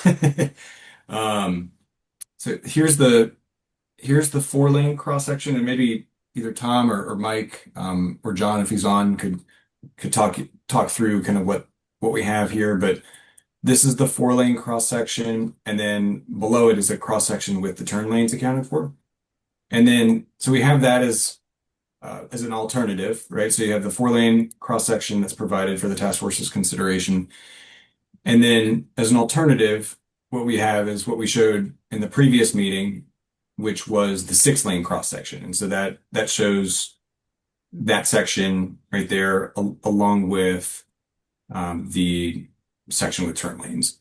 I don't know, Tom, I see Tom's on the call. Would you want to add any commentary to the options that we have here that have been presented? Yeah, after our last task force meeting, we did create a 6-lane cross section with the grass median remaining, because when we presented at the end of February, we took out that grass median and put in the narrower concrete median, but we heard loud and clear that you would like the grass median with trees to be in the middle. So we thought we had one of those, but maybe the top one is most reflective of that if you add two. But yeah, and then because there was discussion about whether it should be 4 lanes or 6 lanes, we did create a 4 lane cross section, which is obviously narrower. Still has the tree median, pedestrian scale lighting, the shared use paths, the buffers. Staff still feels the 6 lanes is where we need to be, because otherwise you're going to be 50% over capacity because of the lack of alternative routes. But we did want to give you what you needed to and in terms of visuals in order to make your decision. Okay, so you have this page, and is the page below Lorton Road as well, right? And then the page below that, I think, is for Richmond Highway and Lorton Station Boulevard. Correct. Okay. Yes. And we're still working on a lot of these cross sections, so apologize, but Sure. And I know we were focused very much so on the Lorton Road. Was there, just to kind of maybe go through the other two first, Route 1 South is obviously currently 6 lanes, I believe. I have the right picture here. yeah, and in terms of the Route 1 cross section, I asked our consultant to create a cross section based off the one in the Richmond Highway plan to the north, and he misunderstood, and he went with the 10-foot shared use paths, which is what we were doing on all the other roadways in Lorton. But the existing cross section for Richmond Highway, at least as of now, has a 6.5-foot cycle track and a 6-foot sidewalk instead of one shared use path. So unfortunately we don't have that visual yet, but I'm not sure if you all would rather see the 10-foot shared use path. I wish we could have brought the cross section with the cycle track. So the cycle track would be for bicycles. The sidewalk would be for pedestrians. So they actually, up north on Richmond Highway, separated the bicycles and pedestrians into separate facilities. And those cycle facilities are on the road, or they're separate paths adjacent No, to I believe they're like 6.5 feet off the curb. So they would be away from the vehicles. Okay. And then they'd have a curb on either side. I think it's 6.5 feet, which allows for one direction with passing. So and then there would be a sidewalk beyond that on the outside. Whoa. Are you okay? My computer just went blank, and I thought I lost power, but I did not, apparently. No, we still have you here. And yeah, it's hit my area as well, so it's coming in. Okay, so where do we want to start? Route 1. How about that? Does anybody have any comments on the Route 1 section? Under figure 11, I guess.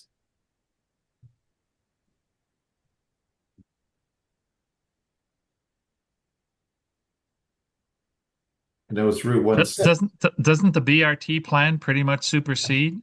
I mean, isn't that with the center bus lanes and everything else like that, or is that not applicable to us?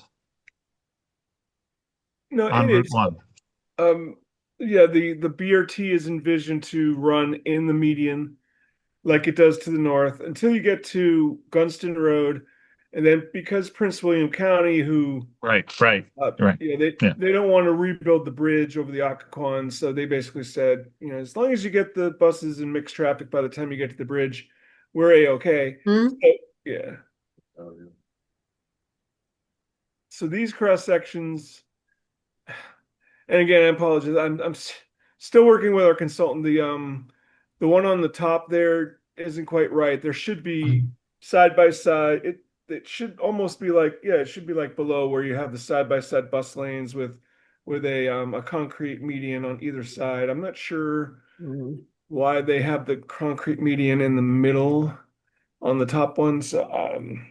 Still need to work on these, and maybe once we have them all finalized, I don't know if Steve or Graham can send them out. I know you guys are done after tonight, but if you want to see them before they go into the plan, we can arrange for that. So it's basically the top illustration, but instead of the median being there, it's shifted to the right of the one that's the blue bus. No, so the second cross section where the buses are side by side and the concrete Yeah. medians on are each either side. I believe that more, and it might not even be concrete. I think they're showing concrete because we're approaching a intersection. I believe to the north, there's actually grass medians on either side of the buses. So yeah, we'll need to take another shot at recreating that cross section. But then I guess the question for you all would be, I'm not necessarily asking. I think the middle, like the lanes and the bus lanes, are probably pretty set. But would be interested to know if you all like the concept of the shared use path, which is the 10-foot shared use path on either side with the wide median with the street trees, or do you think you would like the idea of a cycle track with a sidewalk where the cyclists and the pedestrians are separated into their own facilities? I will speak for myself. I'm okay with the bikes and pedestrians on a 10-foot path together. Any questions, comments on that? If I can survive Amsterdam, I can survive anything with shared use. I concur with you, Nick. Okay. Everybody okay with the shared use 10-foot paths on the side, or anybody feel differently? Yes, I'm good with it. Me too. Okay. We'll definitely fix the median. Yeah, okay.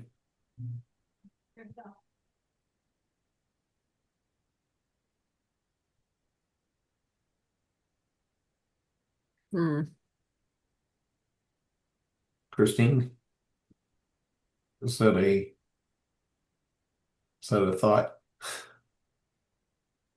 No, I'm thinking. Okay. And this is Lorton Station Boulevard. You'll Yeah, notice okay. a kind of a trend. The shared use paths on both sides. The one question we are giving some thought to is whether we should assume 8-foot buffers, which are the grass areas between the curbs and the shared use paths.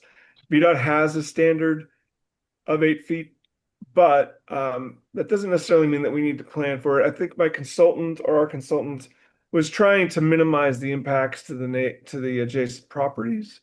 So they were trying to be somewhat constrained, even though we call this the unconstrained condition. But I mean, typical 11-foot lanes. In this case, we have the narrow median with the shared use paths and the buffers with the tree. Hey, Tom, Yes. real quick. I mean, the path right now appears to be sufficient for both, and I don't know if Tony's on here as well still, for both walkers and bikers. I mean, I used to walk it daily. So I don't quite understand why we would be getting rid of some of the really nice landscaping in between the two sides of the road. These Lorton Station is already 4 lanes, so you wouldn't be going in to widen the roadway. At some point in the future, you could go in to enhance the bicycle and pedestrian facilities, but if you're saying that the existing bicycle and pedestrian facilities are sufficient, then that may either never happen or it may happen 20, 30 years down the line. It may take a while. There's, Yeah. oh, I'm sorry to interrupt, sir. Oh, no, not at all. Yeah, we basically the wider pathways with the wider buffers and the street trees provide a little bit more level of comfort, lesser stress for the cyclists. So we're just trying to achieve, we have metrics that we use.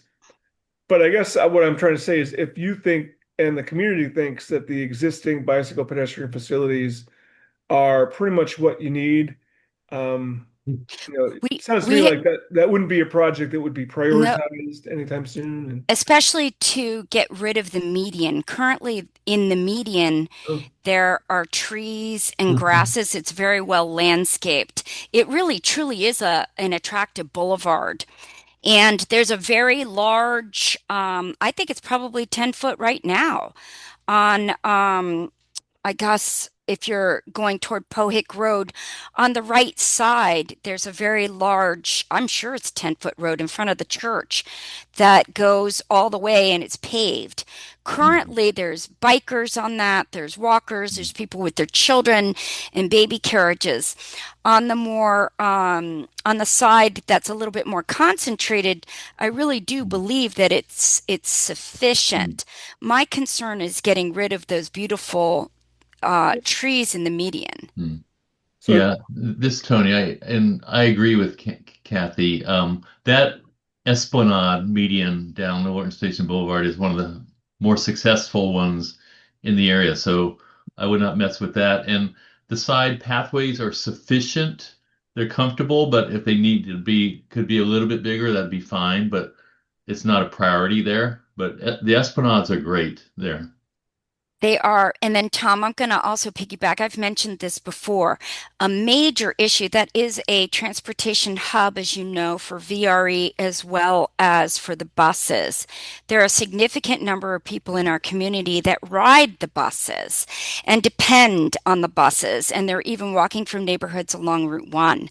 A problem that we have is that there are insufficient crossing points to go from one bus to catch another bus. So even there was a woman there killed about 2 or 3 years ago, crossing, but she was crossing in the crosswalk. What really needs to be examined there are crosswalks and access to buses because it's very much of a pedestrian friendly place already to a degree, except for that. And also,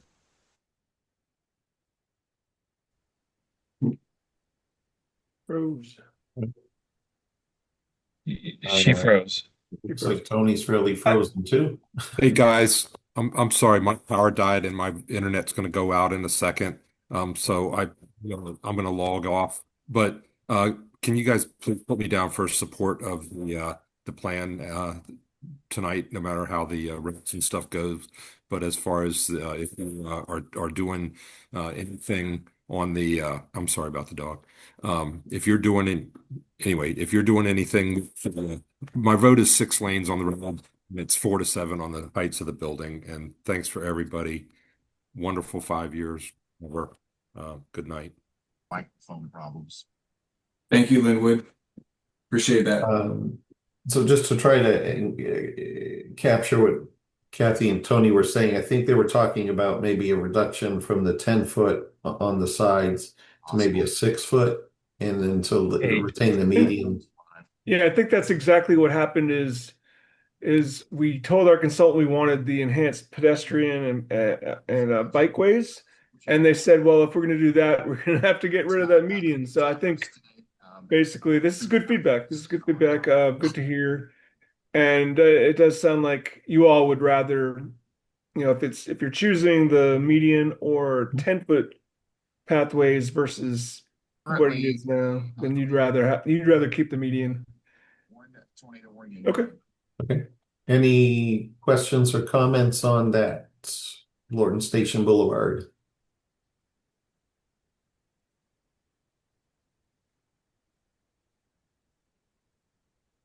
Not seeing any. Okay, so I think we have a consensus on that one. I'm hoping maybe Kathy and Tony can join back via a mobile device. So we did Route 1, we did Lorton. Okay, how about Lorton Market Street? So currently it is 4 lane for most of it along that Lorton Road area, which is what is proposed to be maintained here. There isn't much of a median I can think of currently along there. Pull up the map.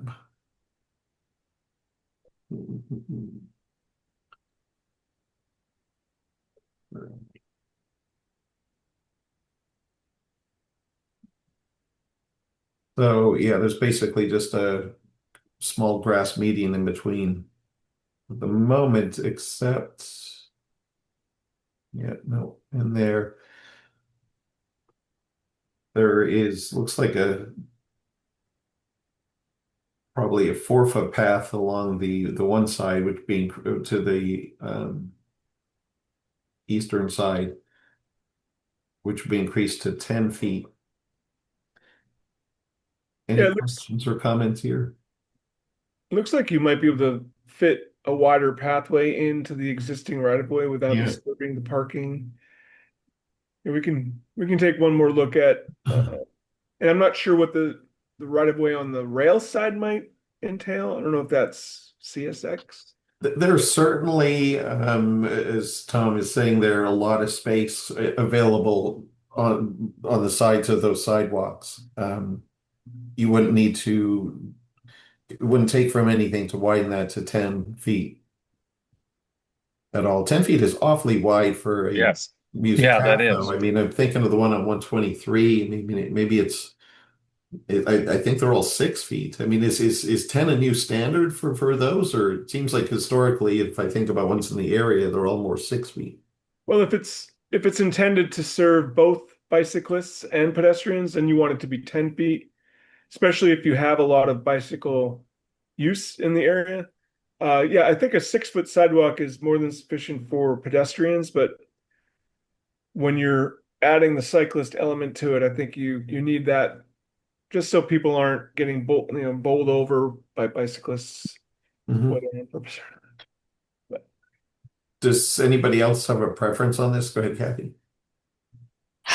Oh, no, I'm sorry. I missed even what you guys are talking about. I'm on my hotspot and I'm going to try and get off, honestly, because we've lost all our power and I don't want to drain my battery. I got to get up for work tomorrow morning.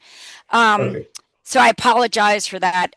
Sounds like, yeah, I didn't know if everybody had heard the importance of possibly, beefing up our crosswalks in this section. Yes. So that's really important. So I apologize. I don't want to stay on too long again because my phone's not completely 100% charged. So Okay, so if we can get 2 quick recommendations out of you as we get down to these, there was the question of 4 to 7 or 5 to 7 on the Lorton station height. yes, yep, I am 5 to 7. Okay, thank you. And on the Lorton Road width, 2 to 4. Sorry, 4 or 6. I'm 4. Okay, thank you.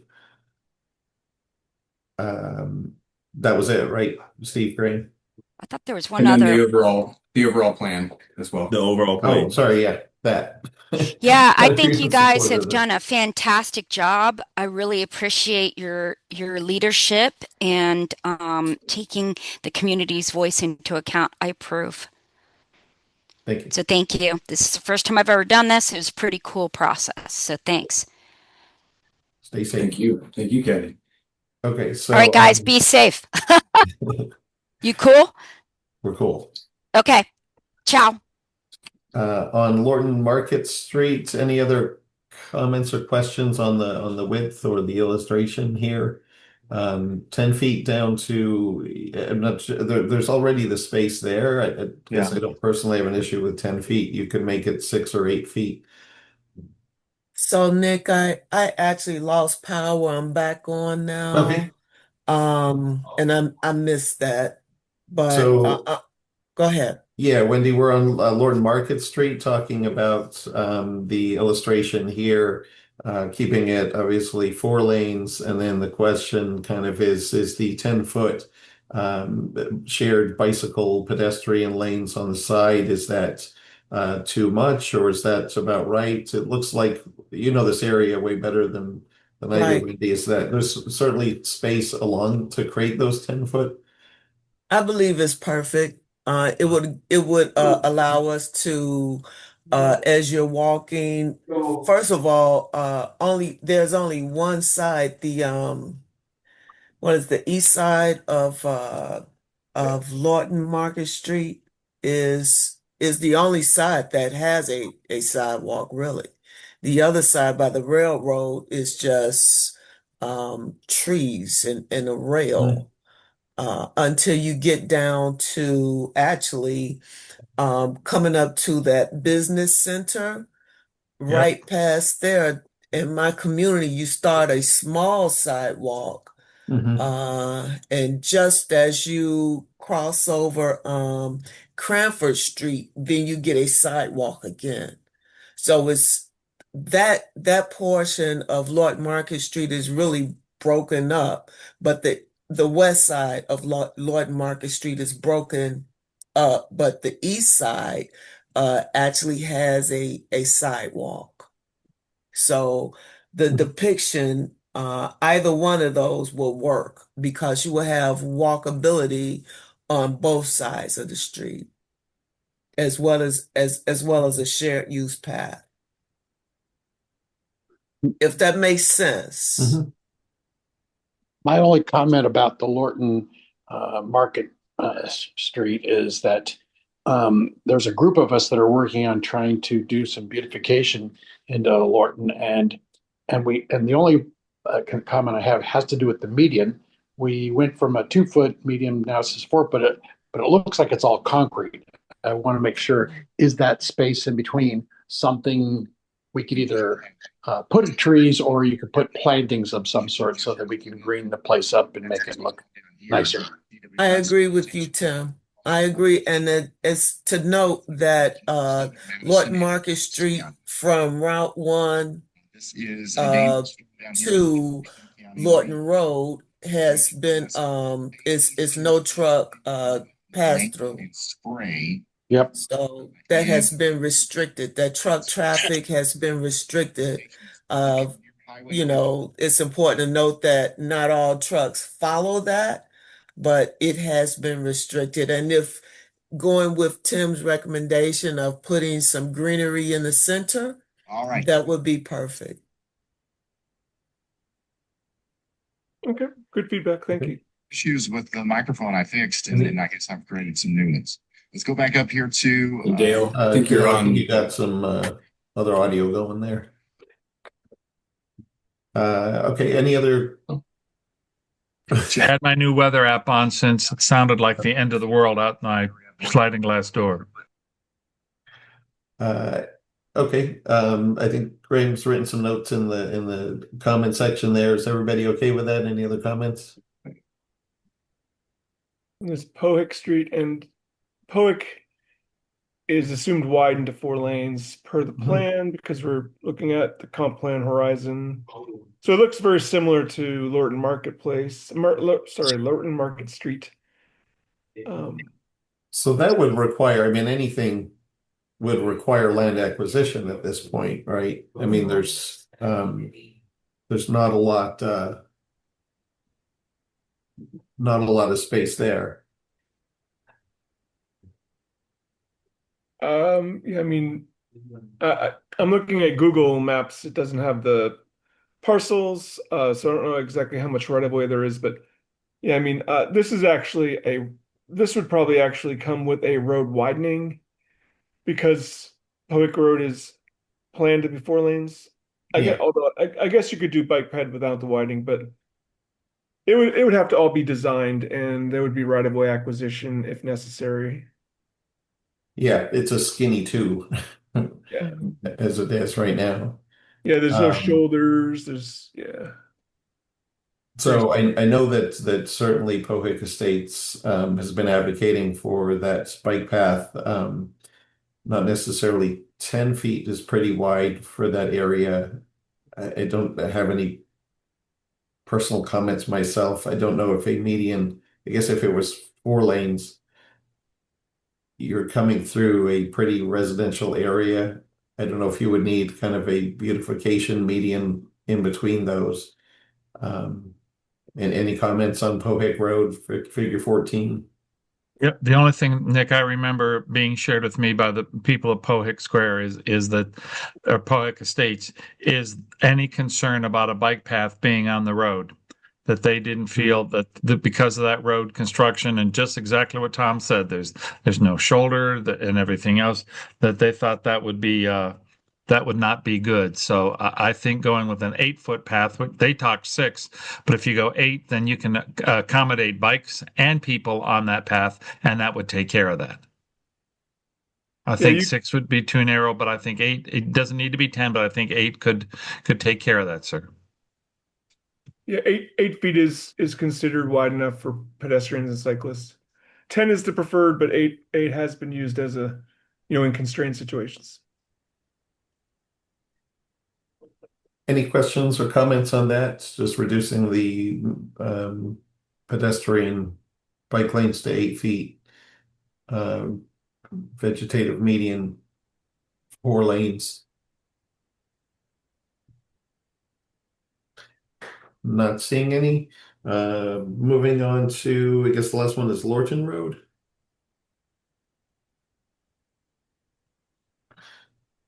So moving up to page 23, is it?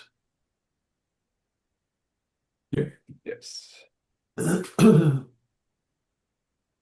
So this is where we kind of got stuck last time, and we have some better illustrations now. I'll just open it up for conversation. I think one thing we were missing before on the top, at least illustration, was the vegetation or trees along the median in the middle. You got a 14-foot wide median there with trees in it, and 4-lane versus. Then is the 6-lane the second depiction, or it's more, or that's a 6 lanes on the next page. Okay, yeah. And yeah, if you do 6 lanes with a wide median, obviously things do get pushed out. So the adjacent properties, would probably need to provide some right of way when or if this does come to fruition. So, and it's kept at 6 lanes. I mean, certainly along the one side or the northern side of Lorton Road, you have some issues with you can't land grab there. You've got a EQC, you've got the Pohet Creek and things. I'll just go one by one. Anybody have any input 4 or 6? Any illustrations that shout out to you as the preferred kind of setup? I would my preferred setup for Lorton Road is the top 4-lane depiction there. I believe that is, I'm not sure these are on page lettered or numbered. 23. Okay, yeah. Right, the top top one? with the vegetated median. It aligns with the aesthetic of Lorton Station with the boulevard aesthetic, and it also agrees with the destination that we are trying to achieve, the destination feel that we're trying to achieve. Instead of people running out of Lorton, maybe they stop, grab a drink or whatever, socialize, and the residents, are able to walk and enjoy Lorton. So that's the one I choose. Okay. Dan? The idea is the entire length of Lorton Street or Lorton Road, starting down at the Walgreens and going all the way to I-95. Is that correct? So as you're coming from where I am, say it starts by the Silverbrook intersection. When you get to Silverbrook, you have the opportunity then to go from 2 lanes. It branches out into 3 lanes, and you can then. So that's kind of the start on that side, and yes, all the way down to Route 1.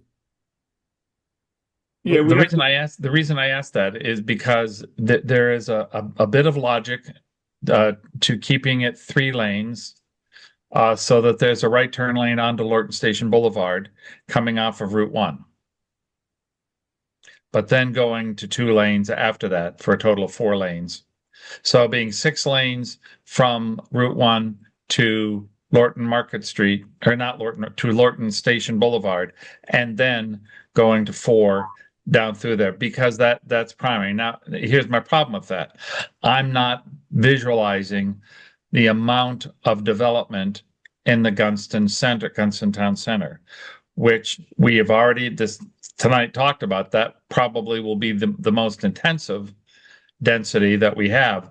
So that might be a key place that has to have us down to 4 lanes in order to give those people a chance to go anyplace, to get out of that commercial area and to go on up to Lorton Station or VRE, or up along the path to Lorton Marketplace to those facilities.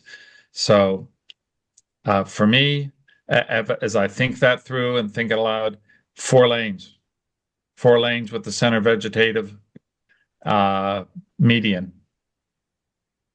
Okay, so the top, same as Wendy was. Yes. Don't know what to call it. Yep. We'll call it number 1. Yep. And I would reiterate what the plan objectives are. And if we go back to what the language in it says, primary vision for core is to establish a walkable mixed-use district, a true town center. And then later on, we say Lorton Road should support the vision for a walkable destination and not prioritize pass-through traffic. Yep. Yep. So that strongly tells me in every case, and what we're designing isn't a place where 95ers will say, hey, this is a great spot. It saves me a couple of minutes if I take this road.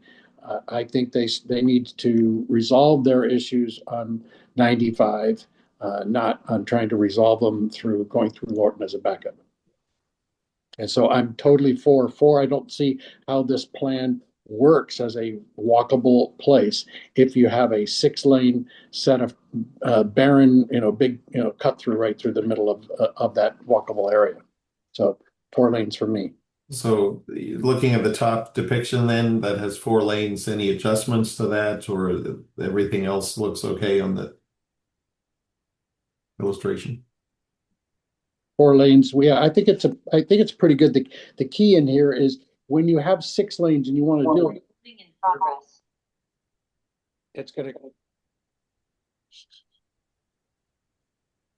I think the question is not 4 or 6 now. It's if your preference is the 4 on that top depiction here, are there any other adjustments or comments on that illustration? Did we lose Tim? Okay, we lost Tim. See him on the call anymore. Okay, he might jump back on. Nope, I'm here. Sorry, I lost it, and then all of a sudden it came back on at mine. Okay.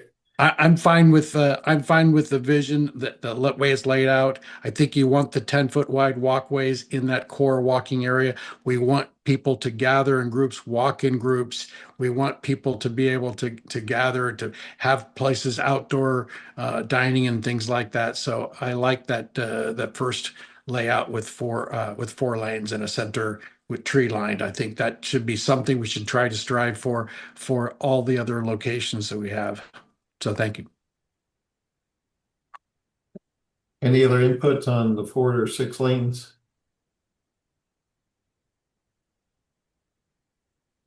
There, I will just provide mine. I agree with Wendy, Dale, and Tim. I think what we're going for here is a destination. And if I think of places like Loudon One, Mosaic Center, Stonebridge, there's nothing 6-lane going through them. I think if it were 4 lanes right now, we would not be having a discussion of increasing it to 6 lanes. I think if you were out in Ashburn and you were proposing to create a pass through of Loudon One to create 6 lanes, people would be up in arms to do so. I think we're really trying to create a destination where people can have that walkability and accessibility, and I find it very difficult to imagine trying to do that. Certainly, if I look at 123 or Route 1 or Lorton Road as it exists today, does not create a very aesthetic place where I feel comfortable I know this plan a lot talks about, and I can't remember the acronym for it now, but the comfort level of pedestrians and visitors being on there. HELOC. There you go, PLOC. Any other comments, questions on Lorton Road? Okay. Not seeing any. Okay.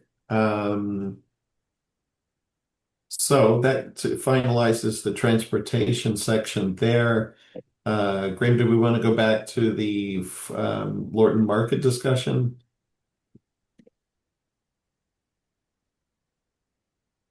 I think we've kind of heard from everybody on this.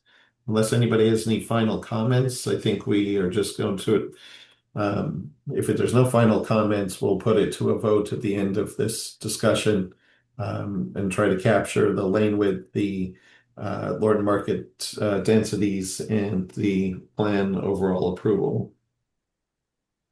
Nick, I'm sorry, this is Fahim. Is there going to be a chance for property owners to chime in? Yep, coming shortly. All right. Nick, one thing that I would just add, I think when Renaissance Consulting had the base recommendation of 4 stories, you'll see the locations where that is recommended. That was the 4 stories is mainly to establish compatible transitions with some of the surrounding development. So the idea was that when you go up to 7 stories or the 6 stories of 7 stories, that should be at the center of the site. And then when you get to those edges, and another function of that is that you're really identifying the central location on a site with the tallest heights. And then in those kind of peripheral areas, that's where it would kind of taper down and match what's around it. So that's one of the reasons why it's shown as 4 as the base, and then it went up to 6. And then I think there was a time when we talked to the task force, and there wasn't a vote, but most of what we heard from you all at the time is that you wouldn't mind if the heights went up to 7 stories, but there was no debate about at that time. There's no debate about whether 4 was the right baseline to establish compatibility with some of those outlying areas outside of the shopping center. So are we talking just about the ones that are labeled here 5 to 6, or are we talking about all of them? The text right now talks about everything. So the text says 4 to 7, and it's covering the entire site. One thing you may want us to do is we could say 4 to 7 stories and oriented with heights oriented as depicted in figure 23. So if we said something like that, that there's an expectation for 4 stories to make those transitions along the edges of the site. But then as you get to the central part of the site, we know that we want to step those heights up to 5 to 7 to create that focal point at the center of the site. Good point. I would only make one comment on that, Stephen, taking a look at that. And I tend to agree with you in general. But if you look at this particular site, Lorton Market Station, though the center of it is depicted accurately, the center of more of the transitions to the lower areas make sense. But as it goes towards Lorton Road, which is also going to be the dense areas, it shouldn't be transitioning down, and to some extent those should be at that higher 5 to 6 as well, because you're trying to you're connecting them and trying to create some unified aspects to it, and to wrap that around the side. So I would just say I wouldn't make it too specific in that area, and I think leaving it more with having that 4 to 7 is fine. In this particular case, I think Linwood's correct, which is it doesn't need to be. We should be in this location be trying to give some flexibility. So I think if we just sort of cross that whole general area and call it 4 to 7 as opposed to 4 to 5 and 5 to 6 here and 4 is over here. I think that might make sense. So that's what I would recommend. We could definitely do that. I see what you're saying. Have it 4 to 7 probably along Lorton Road, or even 5 to 7 along Lorton Road, but then kind of step back down.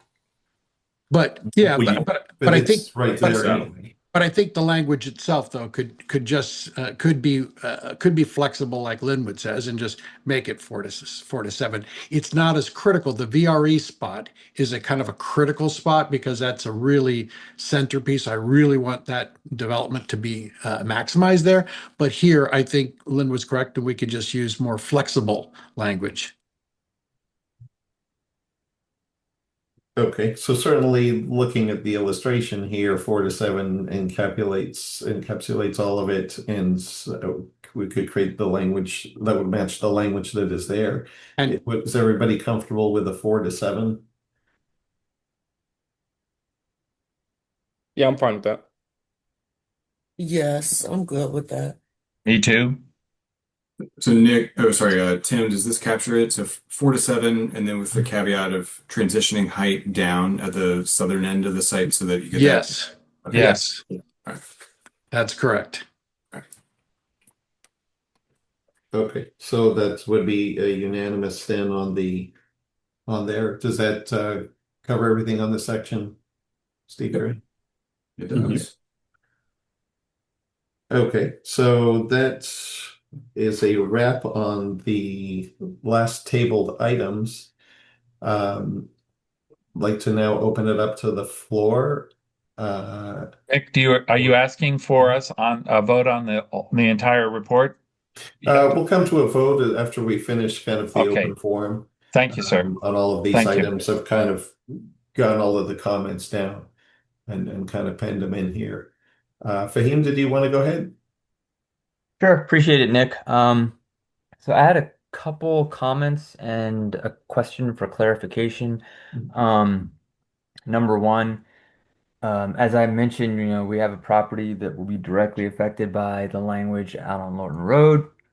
And so we definitely support the 4-lane Lorton Road street section because it matches up with all the language that talks about it being pedestrian oriented, local serving, boulevard, primary placemaking fine. The way it looks now, it's you can't do placemaking, you can't make it pedestrian oriented. And it's definitely not local serving. So we support the 4-lane Lorton Road street section to match up with the land use vision that everyone seems to support. So I did have a question about on page 61. It's talking about, I think, Land Unit D, the general sort of Land Unit D guidance. And it might have changed. Yep, Land Unit D. So underlined, it says conform to the guidance for gateway activity and urban design characteristics that promote improvements. Is that underlined text? Is that referring back to just sort of earlier on there was a paragraph or so about gateway activity, sort of the description? Is that okay? So I see Graham. Yeah, Fahim, that's correct. There's a section that talks in the area-wide on page guidance. 38, I think, is the yeah, and it talks specifically about gateway. So we have the core area, and then your site's just outside of the core area in one of these transect activity sites. And you have the activity nodes, but then you also have the gateway activity, right? Okay, so it's referring to this paragraph right here. Okay, Yep. perfect. Awesome. That answered my question. Thank you. And then last quick comment, page 64, it talks about the clock tower. And the clock tower is actually in lane unit C. So that language I think should be moved out of lane unit D. So it's page 64. Oh. Because the clock tower is east of the railroad tracks. Yes, it is. Mm-hmm. Oh, good catch. But we appreciate everyone's work on this. It's shaping up to sound like it's a really good plan, and we're looking forward to it. Thank you. Janet?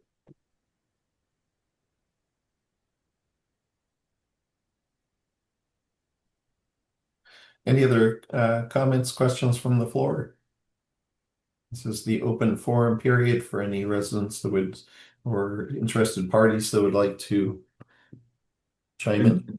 Nick, I will note that there was a gentleman who was attending earlier. I'm not sure if I think he cut out around the same time that some of our task force members lost power or had issues with their internet, but he's actually representing representing I think it's Regency, Okay. who manages Lorton Marketplace. Mhm. And he has the draft text. He's been involved with our emailings for the past couple of weeks. So I was hoping he would still be available to provide some comments, but I have contact with him, and he said he's taking a look at it, and he'll give us some ideas about Sure. how it aligns with what they look for when they put properties in the pipeline for future redevelopment. So it's great that we have someone that we do have the attention of someone who represents one of those key sites now. So Sure, yeah. There's obviously after tonight, this is the task force recommendation, and does not close the comment period. So it'll have the ability to continue to participate in the process. Okay. Do we have anything else we need to cover before the final vote? Not seeing any. So item number 1, we will do the density at Lorton Market. I think what the consensus was the 4 to 7. Yes. And I can't read that language, Graham. I'm sorry. 4 to 7 transitioning. Oh. Okay. 4 to 7 rather than 5 to 6 with, I think there's some transitioning height language so that the further south it transitioned down to lesser height. We had 6 yays, 0 no's. Any questions or comments there? If not, we'll just do a formal vote. All in favor from 4 to 7 language, state aye. Aye. Aye. Any nays? Any abstentions? Motion carries. Moving on to item number 2, recommendation for Lorton Road Street cross sections. We reduced from 4 to 6 lanes. We had 5 yays and 1 for 6 lanes. All in favor of the 4-lane, state aye. Aye. Aye. Any nays? We will record Linwood as being 1 nay. Yes. And Nick, this is Walter. I'm abstaining. Yep. Appreciate that. Hey, Nick, it's Tim Sargent too. I will abstain on all the votes as well. Appreciate that. Thank you. So that motion carries with a 5 to 1 vote. 2. 5 to 1 to 2. You need to add the abstention category there on the chart. Sorry, who was abstaining? Well, both Tim and Walter, and they're members of the committee, so we should really list their votes as abstentions. That would be only proper for them and correct for the record.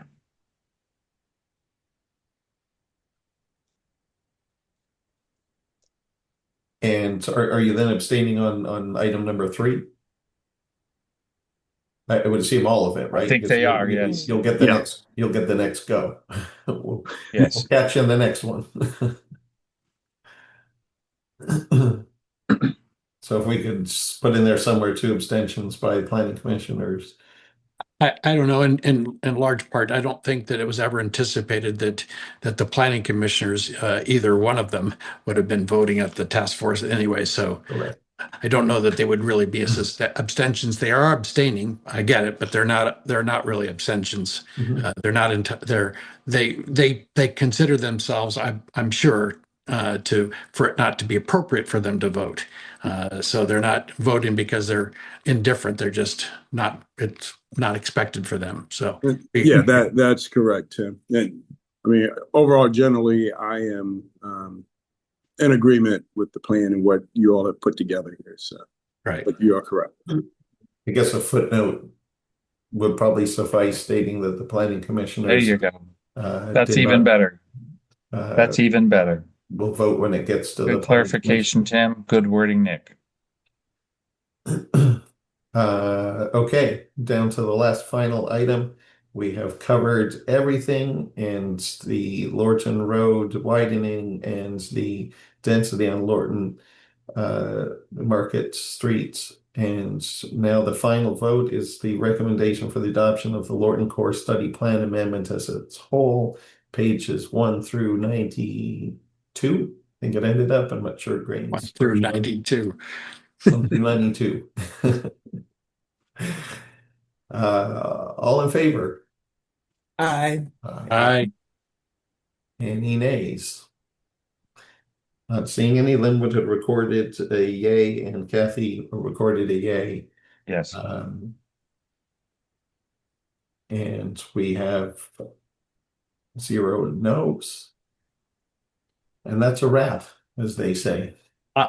I tell you, honestly, this is very successful, and I want to really give a big shout out to Nick Firth, who has done the lion's share of this effort, and keeping it on track along with staff. But you guys have all done a remarkable job after what has taken a very, very long time. But we have stayed on it. We have pushed it. Thanks to Dan, Stork, and Christine for making sure not to lose sight and to keep us all going on it. But thank you all very much for putting forth so much effort, and finally getting this through this process is a very big step. And I think we should have a big celebration. Absolutely. Before we celebrate, being a vote counter and a rule follower, Nick, are you voting? Nick Firth, were you voting as Yes. chair? Yes. If you were, then it would have been 7-0, because it's Nick, Dale, Wendy, Tim, Linwood, Kathy. I'm missing somebody. Tony. Was Tony in that? I don't think he was ever actually a official Okay, member. if Tony wasn't, then you're right, it's 6. I'm just trying to make sure that we have the accurate record on that. Nick, Walter, Tim, Dale, Kathy, Linwood, Brittany, Marlon, Tim, Ahmad. We've got Tony as other, and then our office. Thank you, ma'am. Yep. I just wanted to make sure our votes are accurate. Okay. Yeah. Wow, this has been a long time getting here. Yeah, what to do with as it ends. And although it's the end of this portion, there's still a lot of work to do, and I would just request that if there are any changes or any inputs that come along that may change what has been put forth, if staff would be kind enough to let me know what the changes are, and I can disseminate those to task force members. The Planning Commission hearing again is on June 3rd, and I would encourage anybody who wants to come and speak and see the end of this. Then we'll plan the party some point after it gets to the Board of Supervisors. You can meet me over at Forever 71. When I'm looking at our where we take this from here, the staff, I'm assuming that there will be this will be parked someplace on some amorphous website that then would have linkage put into a Facebook and to Nextdoor.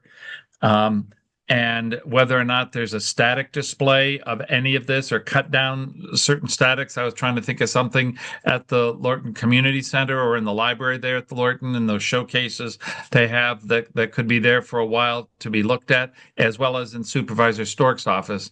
So I was just trying to think ahead how else this word could get out for anyone else to look at and then share, or is that something that we should plan subsequent to the staff report on May 13?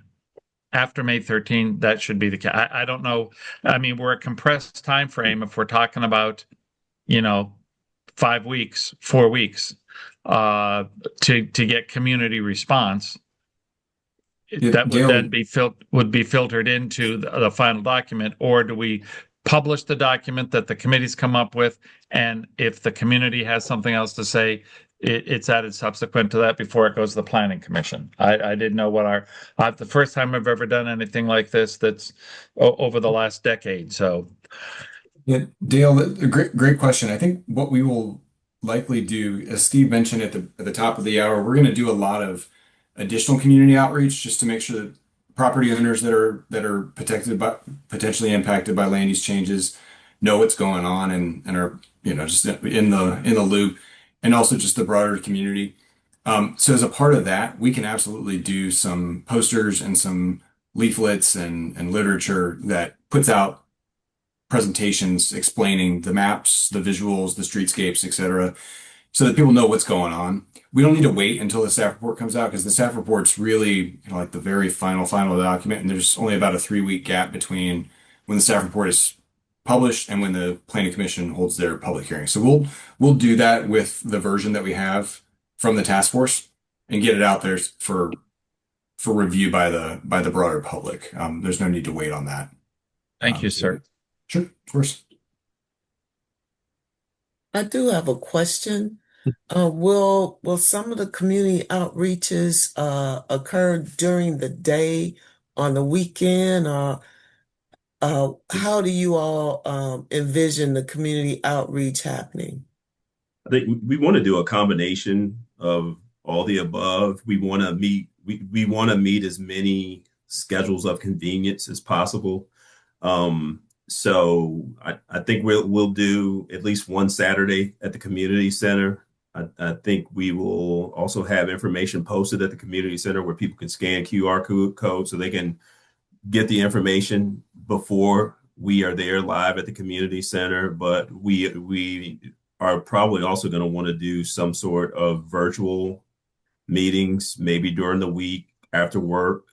We're open to kind of do as much as possible in that April to early May framework to get the word out as much as possible. So if you have any ideas, if you all have community meetings or HOA meetings or anything like that you want us to come by for like the first 15 minutes or so and just say, hey, this is where you find the information, this is what it's all about, and ask Wendy the rest, we could definitely do those things with you too. But as we do those things, it's all going to be trying to pull as many people into these larger events as possible. So the one thing I've known for all these many years working with Dan Stork and Christine and their office is they're going to insist on having as much of this trotted around, because they want they don't want anybody coming back saying we didn't know, we didn't hear about it.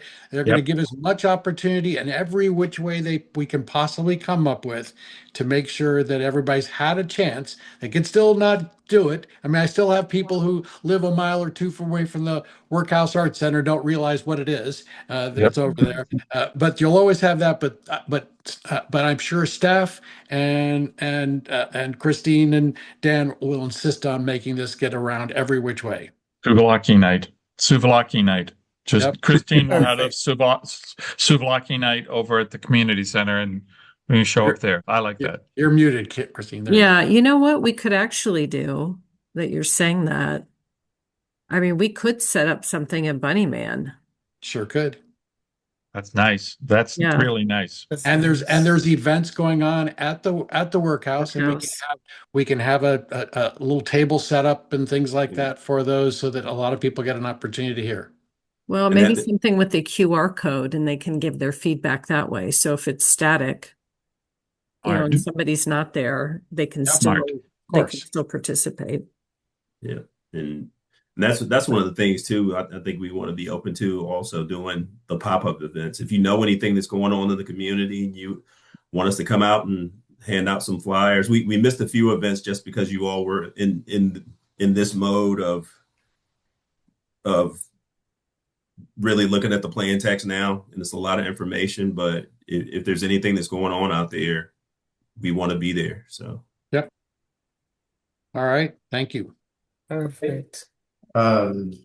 just before we go, there's been a lot of people involved in this along the way as I was looking through old kind of names.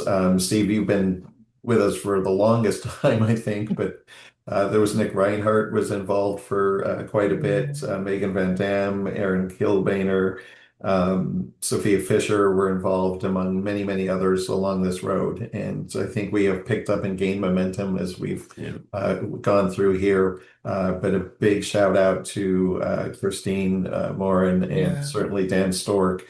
Took some funding, took some effort, and we were supported, I think, by staff and Supervisor Stork's office along the whole way, and to Tim Sargent and to my co-chair Walter Clark.